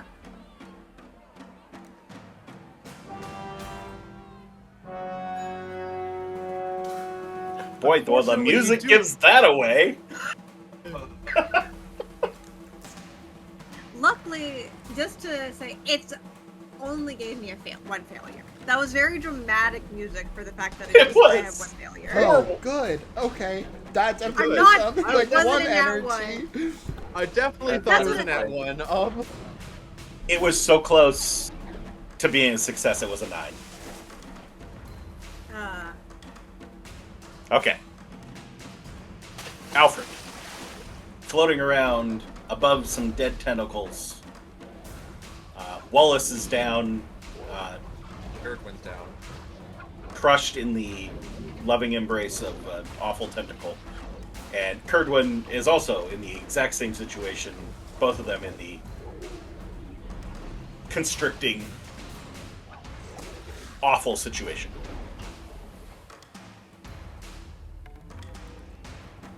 What would you like to do?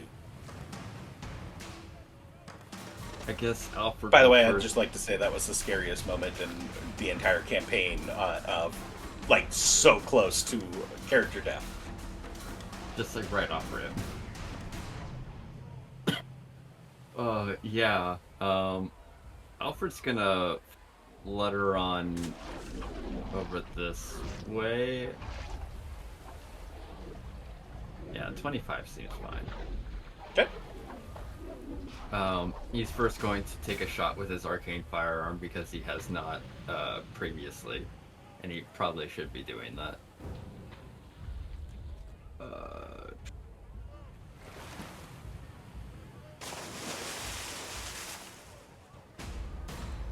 So one at number 3. I'm just rolling That'll in hit. word.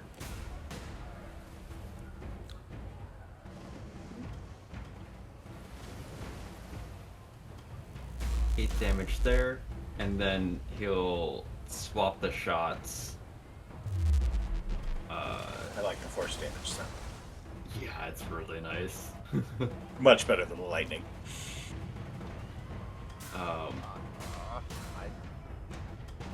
Yes, it doesn't require anything else. Okay. Yes. He'll take out 2 needles and place them into the cartridge and fire them off. One at Cairdwin and one at the third tentacle that has her restrained, and cast Life Tap. All right. So, first. Oh, I love. Does a 15 hit? That's my C. I'm at the tentacle. 15 does hit. Yes. Good and spell. Okay, so it takes 2d10 plus my spell casting.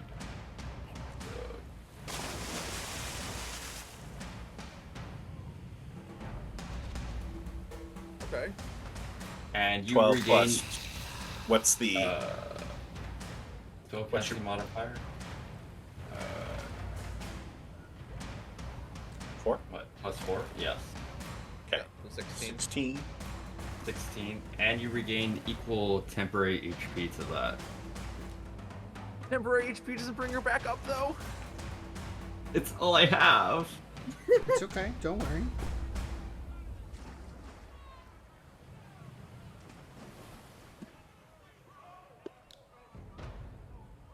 How's temporary HP work on a downed?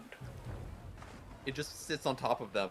It doesn't It bring does them back sit? up. Okay. Yeah, I know it doesn't bring them back up, but just whether is it still there? It's still there.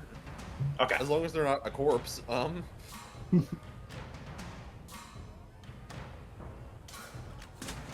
I actually didn't realize that it was temporary HP until I was halfway through this, and I was like, oh no. I do it. But it's honestly all I have. Okay. I can get myself, if someone can get me back up, I can heal myself, and even if Wallace dies, I have Revivify and Diamonds. Okay. As long as our only person who knows Revivify doesn't die. Yeah! Also, Um, me realizing it's been so long since I've played a caster in D&D that I'm struggling. That'll be my turn. I'm struggling with not having a nice bonus action heal that I can do every turn.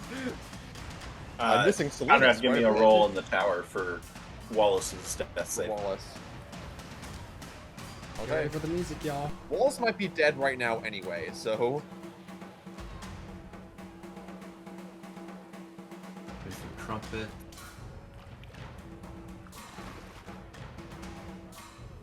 You don't get the music this time. No! There's no way to roll a death save for an NPC, so it doesn't actually roll it as a death save.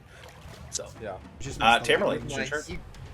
with my eagle eyes, does it look like Wallace is fully dead? With my Give me a 24 perception passive check perception, with advantage.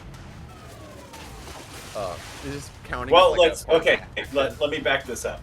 Do you want to make an effort to try and see whether, because you're making a medicine check to see if he's alive? I'm Yeah, not. I would say that would be an action to do it. I'm not trying to use my action to do it. I'm just trying to Okay, just get the vibe. You don't if he's there or not. Okay, that's fair. he's still there. He's still there. I'll give you that with passive, no problem. Fair enough.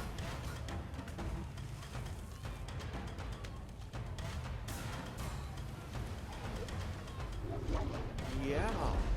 I don't know what he's gonna do. They're too far apart for me to lightning arrow them both again.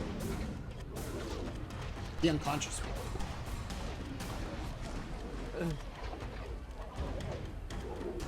I don't have any healing. Tamerlane has 0 healing in his kit. Unfortunately. He's in battle mode. He's gonna shoot the one that has scared wind though. Okay. He pulls out another one of his those black ruined arrows.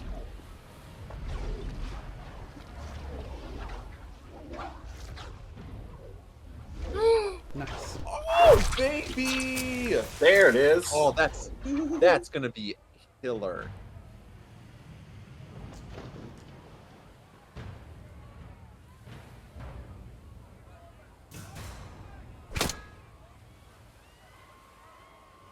And then also open up my burrowing fletch, and I'll drag it over twice.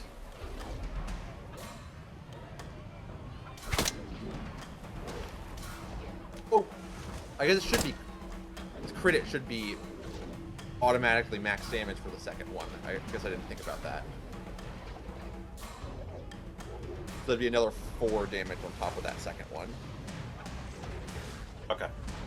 Yeah.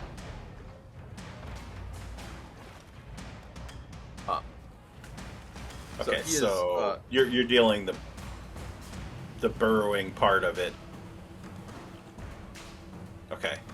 Sorry, just working through those things don't trigger as being magical, but they should be. So it's putting resistance on each one, so I have to go figure out what needs to get added between all of them. So sorry. 7. It wasn't your fault. You didn't cause it. You didn't write this program. You said an additional 4. Yeah, an additional 4 on the because it should be max damage. We do the max damage for the crits. All right, I got it. Okay. This one, there's another one of these arrows that leaves his bow at a spot drilling and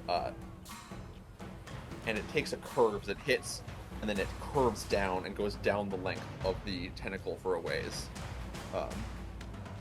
digging deep inside. And that's only his first attack. He still gets a second attack.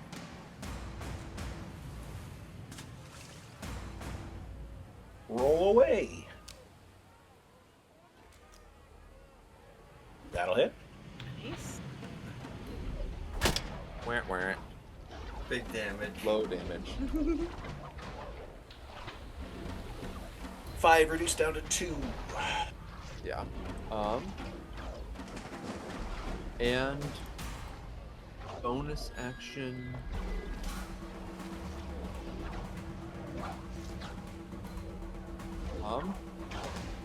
Does he have a... Let me check my inventory. Does he have a... He does have a potion of healing.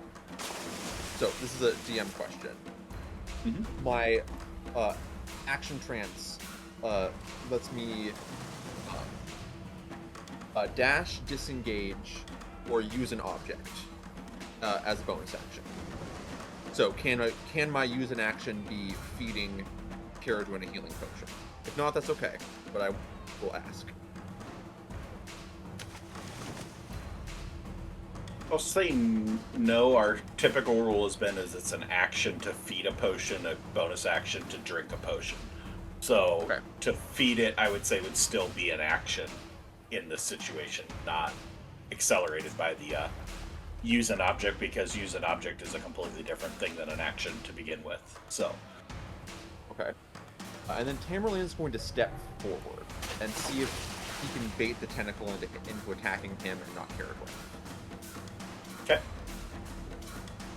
And that will be his turn. Joke's on you. It's gonna attack you with carrot. Hopefully it doesn't injure her in the process. All right, Atlan. Yeah, Atlan frowns a little bit as he sees Caradwin go down, but he's gonna look down at his hand crossbow and just go, "Show piece of hope you were," and just go ahead and put it back inside of his bag before pulling out the drum again. And he's going to lazily start gyroscoping over as he goes ahead and moves this way. I think that's where I want to be. I think I want to be a little more down. And I have 40 feet of movement, so not too much of a problem. Yeah, he's going to go ahead and sing, "What will we do with the dreaming sailor? What will we do with the dreaming sailor? What will we do with the dreaming sailor? Lie in the tavern," and cast Mass Cure Wounds so that he can go ahead and hit everybody. Thank you. Oh, yeah, of course. I made sure. So everybody gets back. Oof, bad rolls. 14 healing because everybody is within that range. Tamerlane doesn't actually need it. Well, Oh, you get okay. it. Okay, don't rub it in. Okay, thanks. I appreciate you, but if you needed to give it to someone else, I don't actually need it. No, a it's up to fruitcake. 6 creatures, so everybody can Okay. benefit from it. Does that include you? Yes, it does. All right.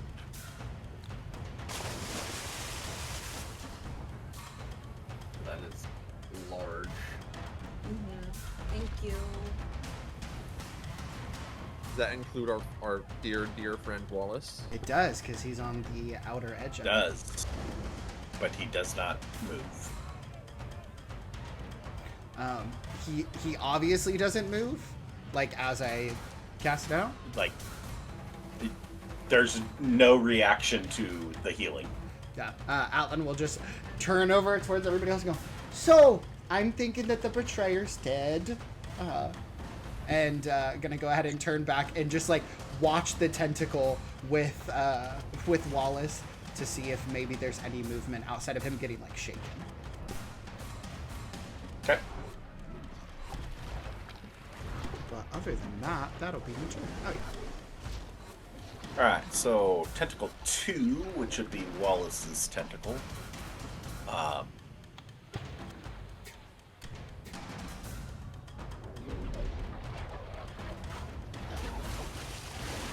Pulls him off of the pier and down into the water.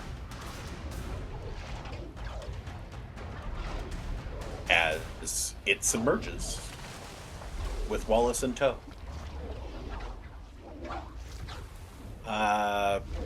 Aberrant Tentacle number 3 is going to do the squishing damage to Caradwin because she's still in the grasp.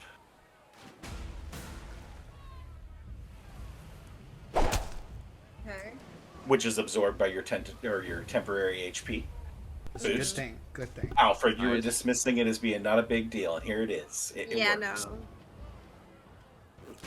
Okay. Then with its turn.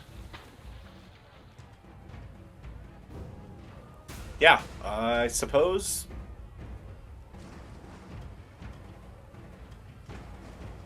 Tamerlane's right there. So actively attempting to grab its attention or not, you're right there. We'll go that way. 18 to hit. 18 just hits. All right. It's 22 points of bludgeoning damage. Ouch. Do you wish to roll your own and- concentration check? I will roll my own concentration checks.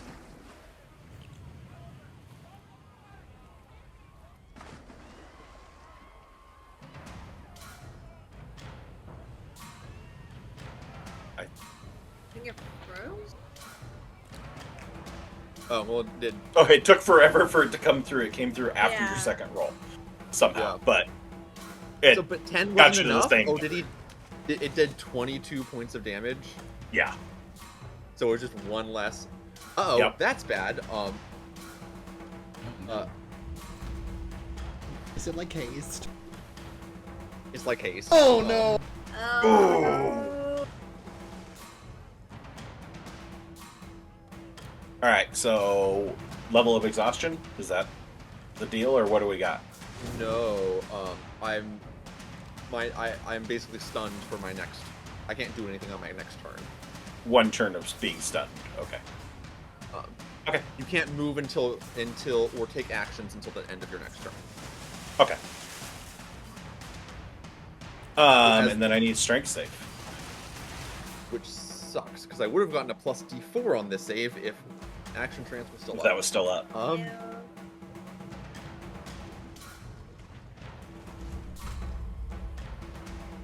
Yeah, you didn't need it. All right. Second attack. Stick with Tamerlane. 18 to hit. Dang it!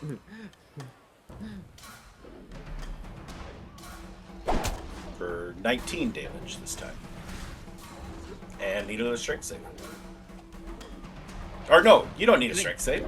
I was like trying to grapple Grappled, multiple grappled, things at so there once. was no grapple to be doing anyway. So, yeah. Yeah.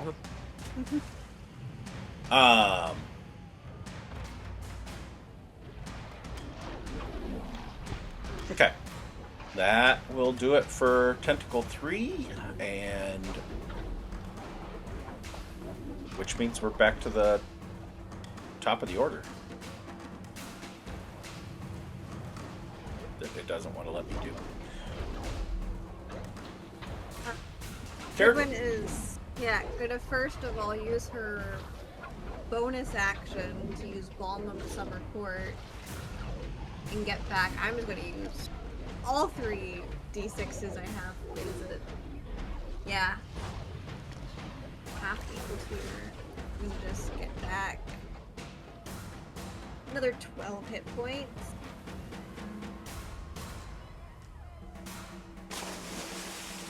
Where's my brain? Flanking, so it'll be 53. Oh, What is that? We both- Is yeah, we were both typing. I got it.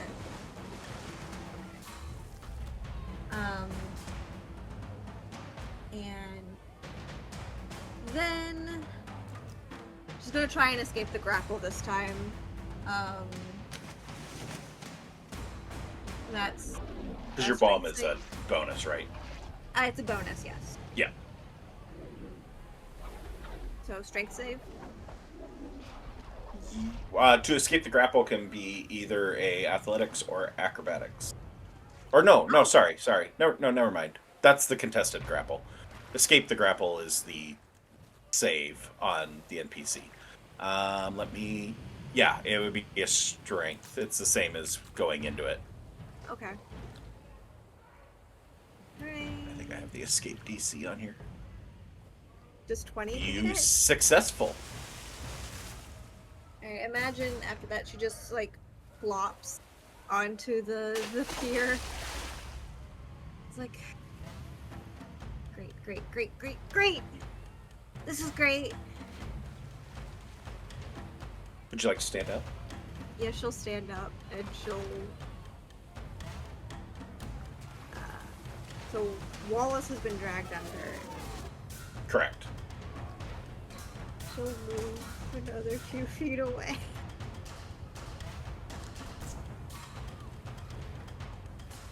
And that's my turn. That's everything. It'll use its reaction to attempt to hit you.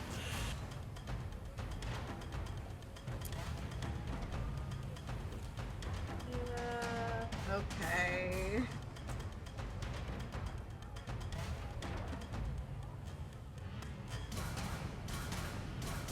I'll 27 to use hit. Psychic backlash again, so it needs to Okay. reroll disadvantage. Reroll. Mm-hmm. And I will upcast. Okay. disadvantage. Question, because I cursory reading as we were playing through, but you look at it and tell me what it is. But is it impose disadvantage on the roll, so therefore I'm rolling and we take the lower of the 2 rolls, the first roll and this new roll? Or do I roll with disadvantage and it's a reroll and a disadvantage reroll? So the casting, this is what I mentioned earlier. It says which you take when a creature within range that you can see would hit with an attack. So it means that if it would hit, you roll again, and it's disadvantage, so it would take the lower of the 2. Meaning, like, if you roll a quick crit subsequently, you wouldn't take the crit. I think that's why the wording is that way. So you just roll again and take the lower of the 2. It might be higher the second time. Yeah, I think so. Well, yeah, but the wording of the word of the spell says you impose disadvantage on the attack. Mm-hmm. It doesn't say a reroll. It says you impose disadvantage on the attack, so Make we you change re- it from a base to a... You'd roll a second dice to turn it into a disadvantage roll. I think that's what. But it's that's not. what- There's not a reroll disadvantage roll. It's a reroll it's second an dice additional roll. that we Yeah. take the lower of the 2. Yeah. Yes. Yeah. That's what. Is that Adrian what was saying, we've? Is that what you've been doing? No, That's I have what been I've been doing, re-rolling it with disadvantage. Ah. So, okay. Just wanted to clarify that. So, rolling I'll be using it again. a lot if this combat is indicative of anything else we're gonna run into.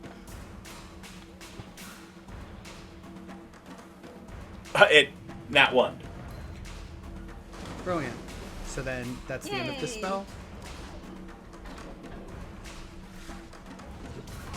And Carradine, you have advantage on your next attack roll against that tentacle from its crit fumble. Cool. Nice. And more importantly, you're not grappled or restrained again. So, Or dying. well, that too, you know. Well, Small things like that. Yeah. All right, Alfred. Just for clarification, there is one tentacle on the board. The other tentacle has submerged with Wallace. Okay.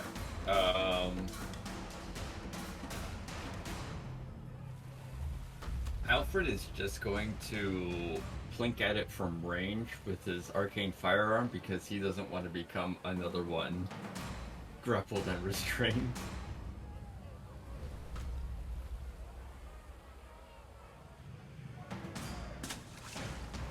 I don't 12 think it's misses. All right, well, it was a great turn, y'all. Good luck. Tamerlane. You got any actions? Nothing that I could do that wouldn't get me close to them. All right. No, you're out of spells. I'm out of 3rd level spells and almost out of 2nd. Tamerlane,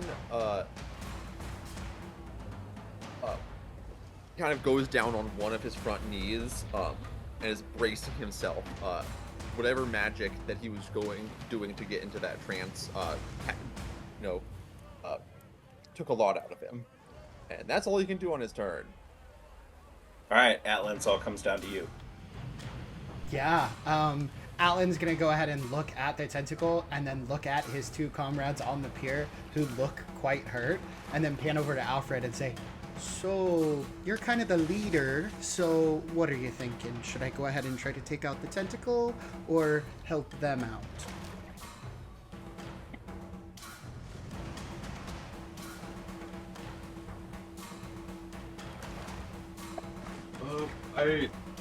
I think we just need to kill this thing. I think we can make do for now. Awesome answer, awesome answer. He's gonna go ahead and he's gonna just take both of the drumsticks and just slam them in, and there will be a spark right above the tentacle as he's gonna go ahead and cast a 4th level fireball on it. Wow. Hey, Liz, I don't know what to tell you. We know it's resistant to fire. I don't. 4th level, I think we should be fine, y'all. You say that. It fails. At least it failed.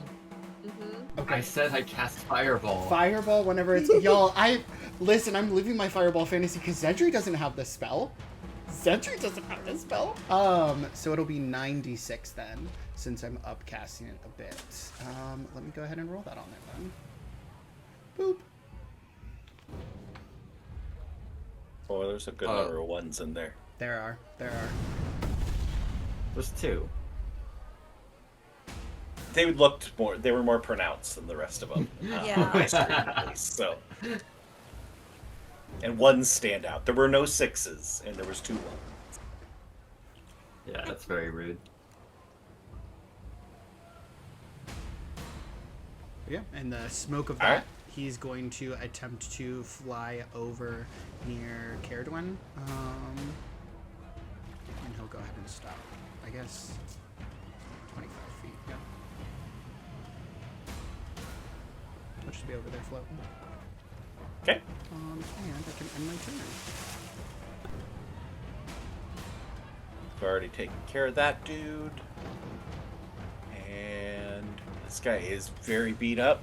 Maybe his last chance to do anything.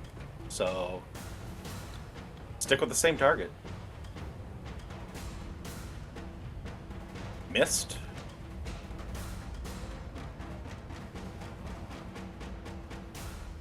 $25 to hit. I had my turn, Yeah, that- so I got my reaction back, and I will gladly It- go ahead and cast Got Psychic it, my Backlash. friend.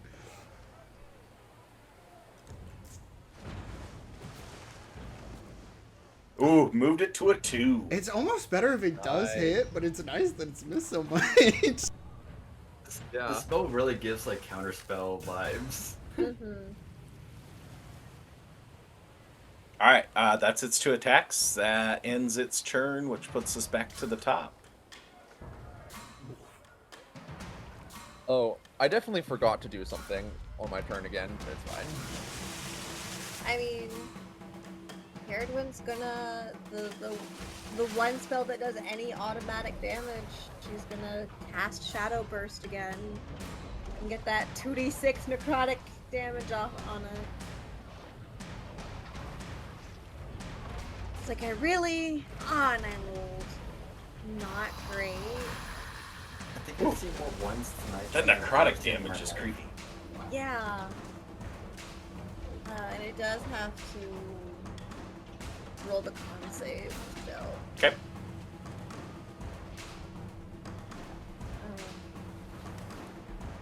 DC 13.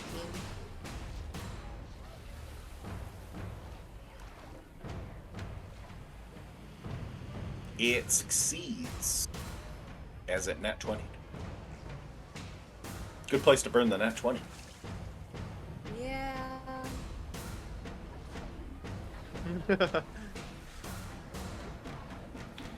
Alright. Anything else from Caradwin?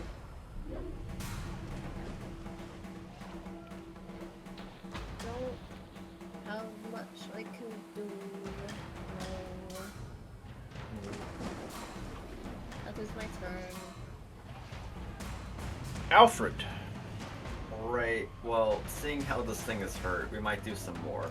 We're gonna start off with the firearm again. 14 I don't misses. think. Yeah. Alright, well, we'll see if I can kill this. If I don't, then I might be in danger. How far Alfred is laughs this? in the face of danger. 30 feet, just enough. I make it over, and I can take out my short sword and give it one last green flame blade. Incredible. Nice. Where is this thing on my... There we are. Fuck.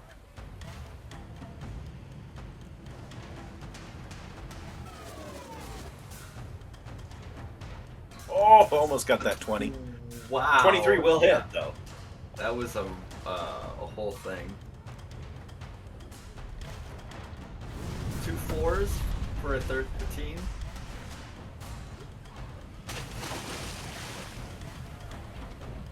On.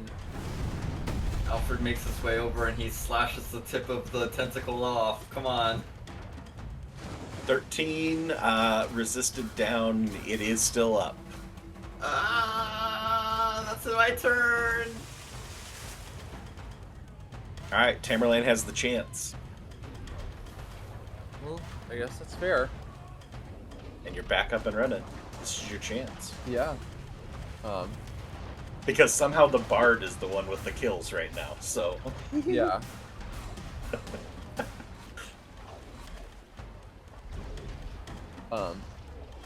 Bring balance back to the Force, please.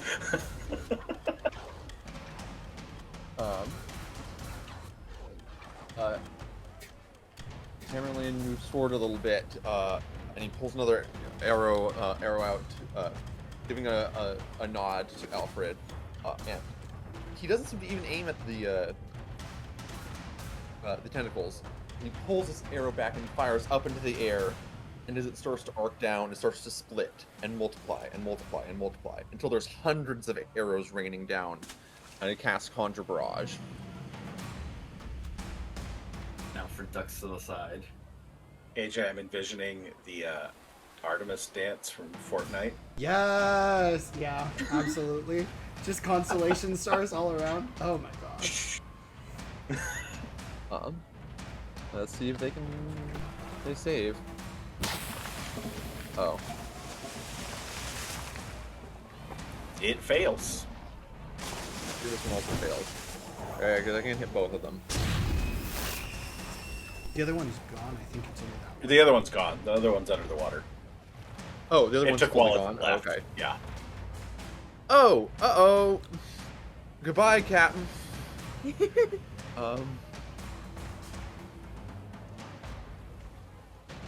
Well, I may have done something slightly different then. That's on me for not paying attention.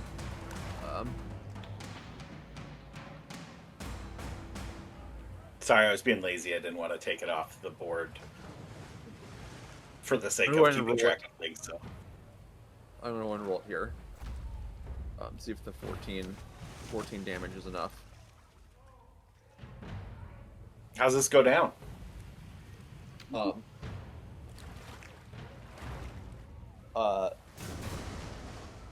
The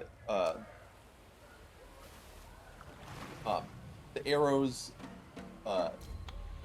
just multiply and multiply, and as they rain down, they start curving, and like every couple of inches, this thing's just studded with these spectral arrows all along its entire length, until it looks more like a pincushion than a tentacle.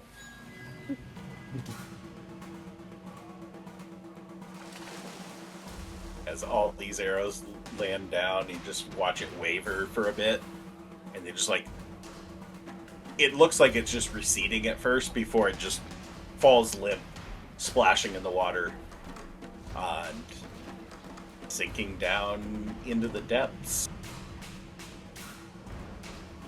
as all enemies have left the field.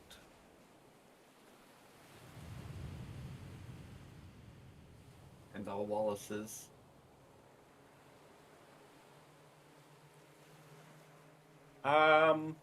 Alfred. Actually, you know what? All of you roll me a perception check. Is this a sight-based perception check? It is a sight-based perception check, so you do have advantage.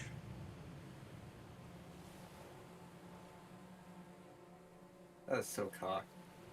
But it rolled in my favor. Ooh, look at that, baby. A 19 and a 20 for our 2 perception people. All right, with those rolls, you all see this. We won't have anybody that doesn't see, but off in the distance, you see tentacles rise back up out of the water. 5 of them. As you watch Wallace's body get tossed into the air, and then a giant toothy maw come up out of the sea. And he goes down the gullet, out of sight, gone. Out of mind.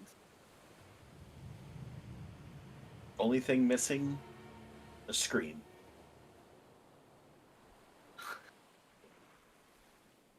Atlan is going to float down over to Caradwyn and gonna go ahead and give her a cure wounds.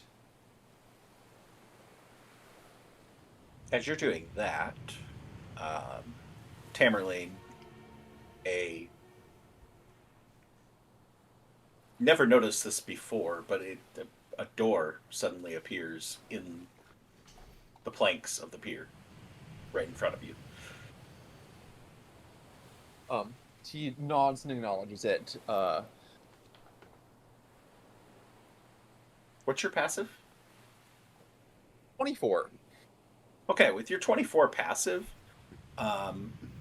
you pick up an unwelcome but a familiar sound.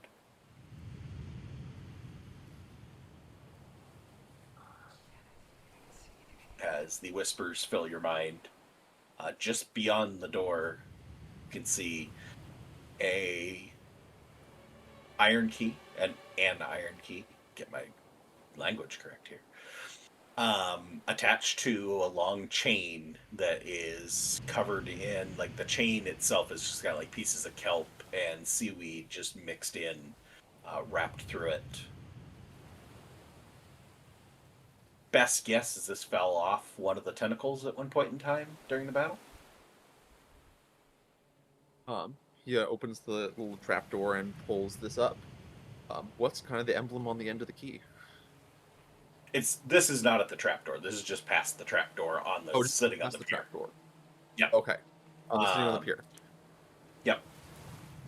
And this one, it appears to be it's the withered crops that you saw on the one door.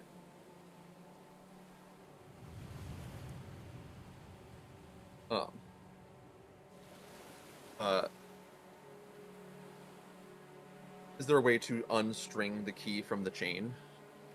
Yeah. Okay. He'll do You that give and me kind of tuck it in. Acrobatics or athletics, whichever you prefer. Sure.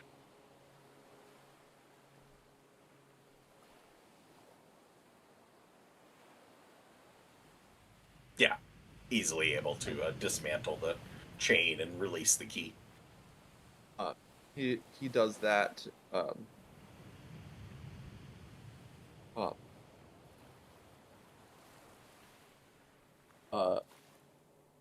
He tucks the key where he has the castle rook key tucked and the withered and the tree face key, and then he kind of kneels down into the water, and kind of reaches up and unstrings one of the shell beads from his hair, kind of leaving a little bit more of it undone. And he wraps that iron chain around it.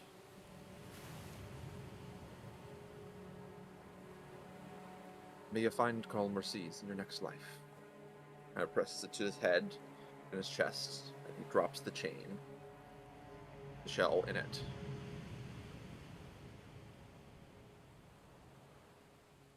Into the water.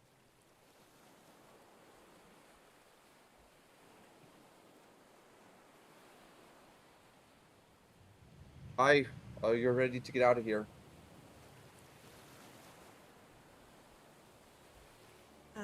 Since the other tentacle, Caradwin's just kind of been sitting on the pier, like legs splayed out in front of her, just like kind of mouth agape, but somewhat like blank stare just out at where we had last seen Wallace.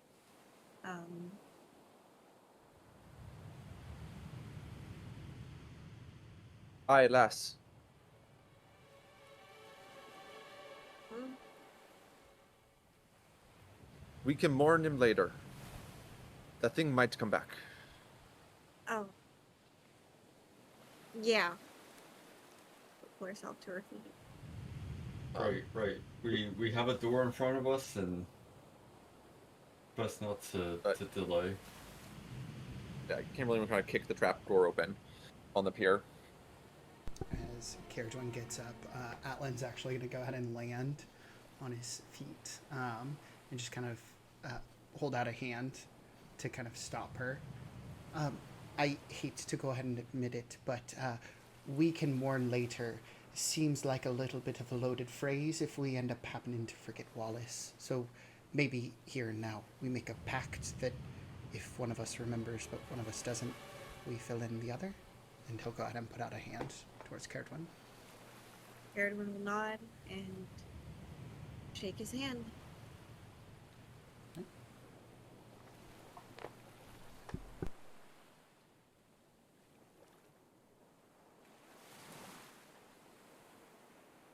It's also a kind of loaded phrase when I think I was pretty close to being the one also mourned. Oh no, I wouldn't have let you be mourned. Meaning I was going to go ahead and keep you alive. I realized... I know what you mean. Right, yeah, okay. You're rubbing off on me. And he's just going to kind of like slowly float up again and just kind of... It's not best to dwell on the past. You know, I found that people who say that a lot are the ones who do it the most. Aye. I don't disagree with you. She'll just nod and walk through the trapdoor. All right. So you all pass. Yeah, I'm going through. As you each pass into the trap door, into the ground, into the sea, into black darkness, and emerge on the other side, back in the tavern once again. Alan's also going to do his obligatory 3 knocks before going through the door.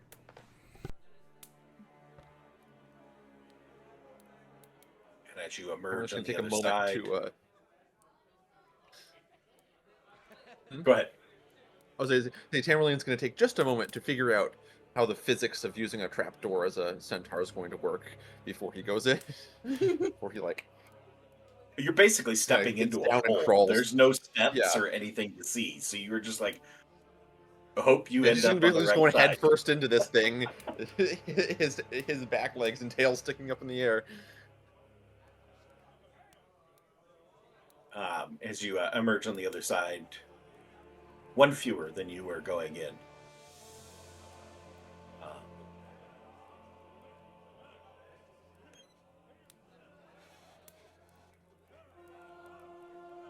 Let's go ahead and do saves first before we get to closing out. So,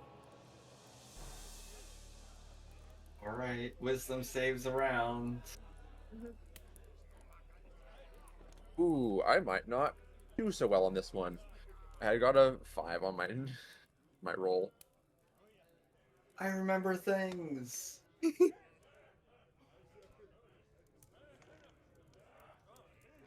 10 enough is the question.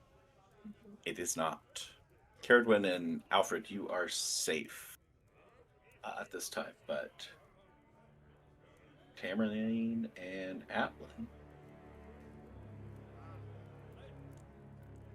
fail and have no memory of the key, of going through that door, of anything in the encounter. As far as your mind is concerned, it's like you're still waiting to make a decision on which door to go through. The only thing that's confusing is that these are not the doors that you recall picking from the last time you were here. Something has changed since you were waiting to decide. But Alfred and Caradwin, you have full memory of what just happened. Unfortunately, I'm thinking Caradwin's probably in the category of, why couldn't I forget, please? But I'll trade with you. Yeah. what doesn't kill you makes you stronger. So if you didn't know that you almost died, then you wouldn't get stronger. Is that how that works? Something like that? No, Anyway. what doesn't kill you leaves you permanently disabled and hurt for the rest of your life. Yeah, I imagine Atlan and Tamlin are also why Caradwin has, like, essentially blood in her, like, matted in her hair. Yes, that part would be very confusing to anybody who doesn't have the memory. Like, Tamerlane is pretty busted up and doesn't know how that Mhm. happened because you were feeling fine I just ate the moments food. ago. Yeah, I was like, does it not last very long? But we will do the food checks and all that stuff next time, as that is where we will end the Yes. session. We'll be back for VOD viewers. And we'll be back next week with Chapter 8 as we continue on here in the tavern. See what door we end up with next time. And thanks for tuning in, VOD viewers. Come watch live. It's more fun. You could have been pretty instrumental in maybe saving some people tonight. Could have used the rolls. Really could have But- used those re-rolls. Yep. Yeah. But we survived. Most the players survived. We'll put it that way. Rest in peace, Wallace. Yeah. So Rest in pieces. He's in one piece. The One Piece Oh, is real. cool.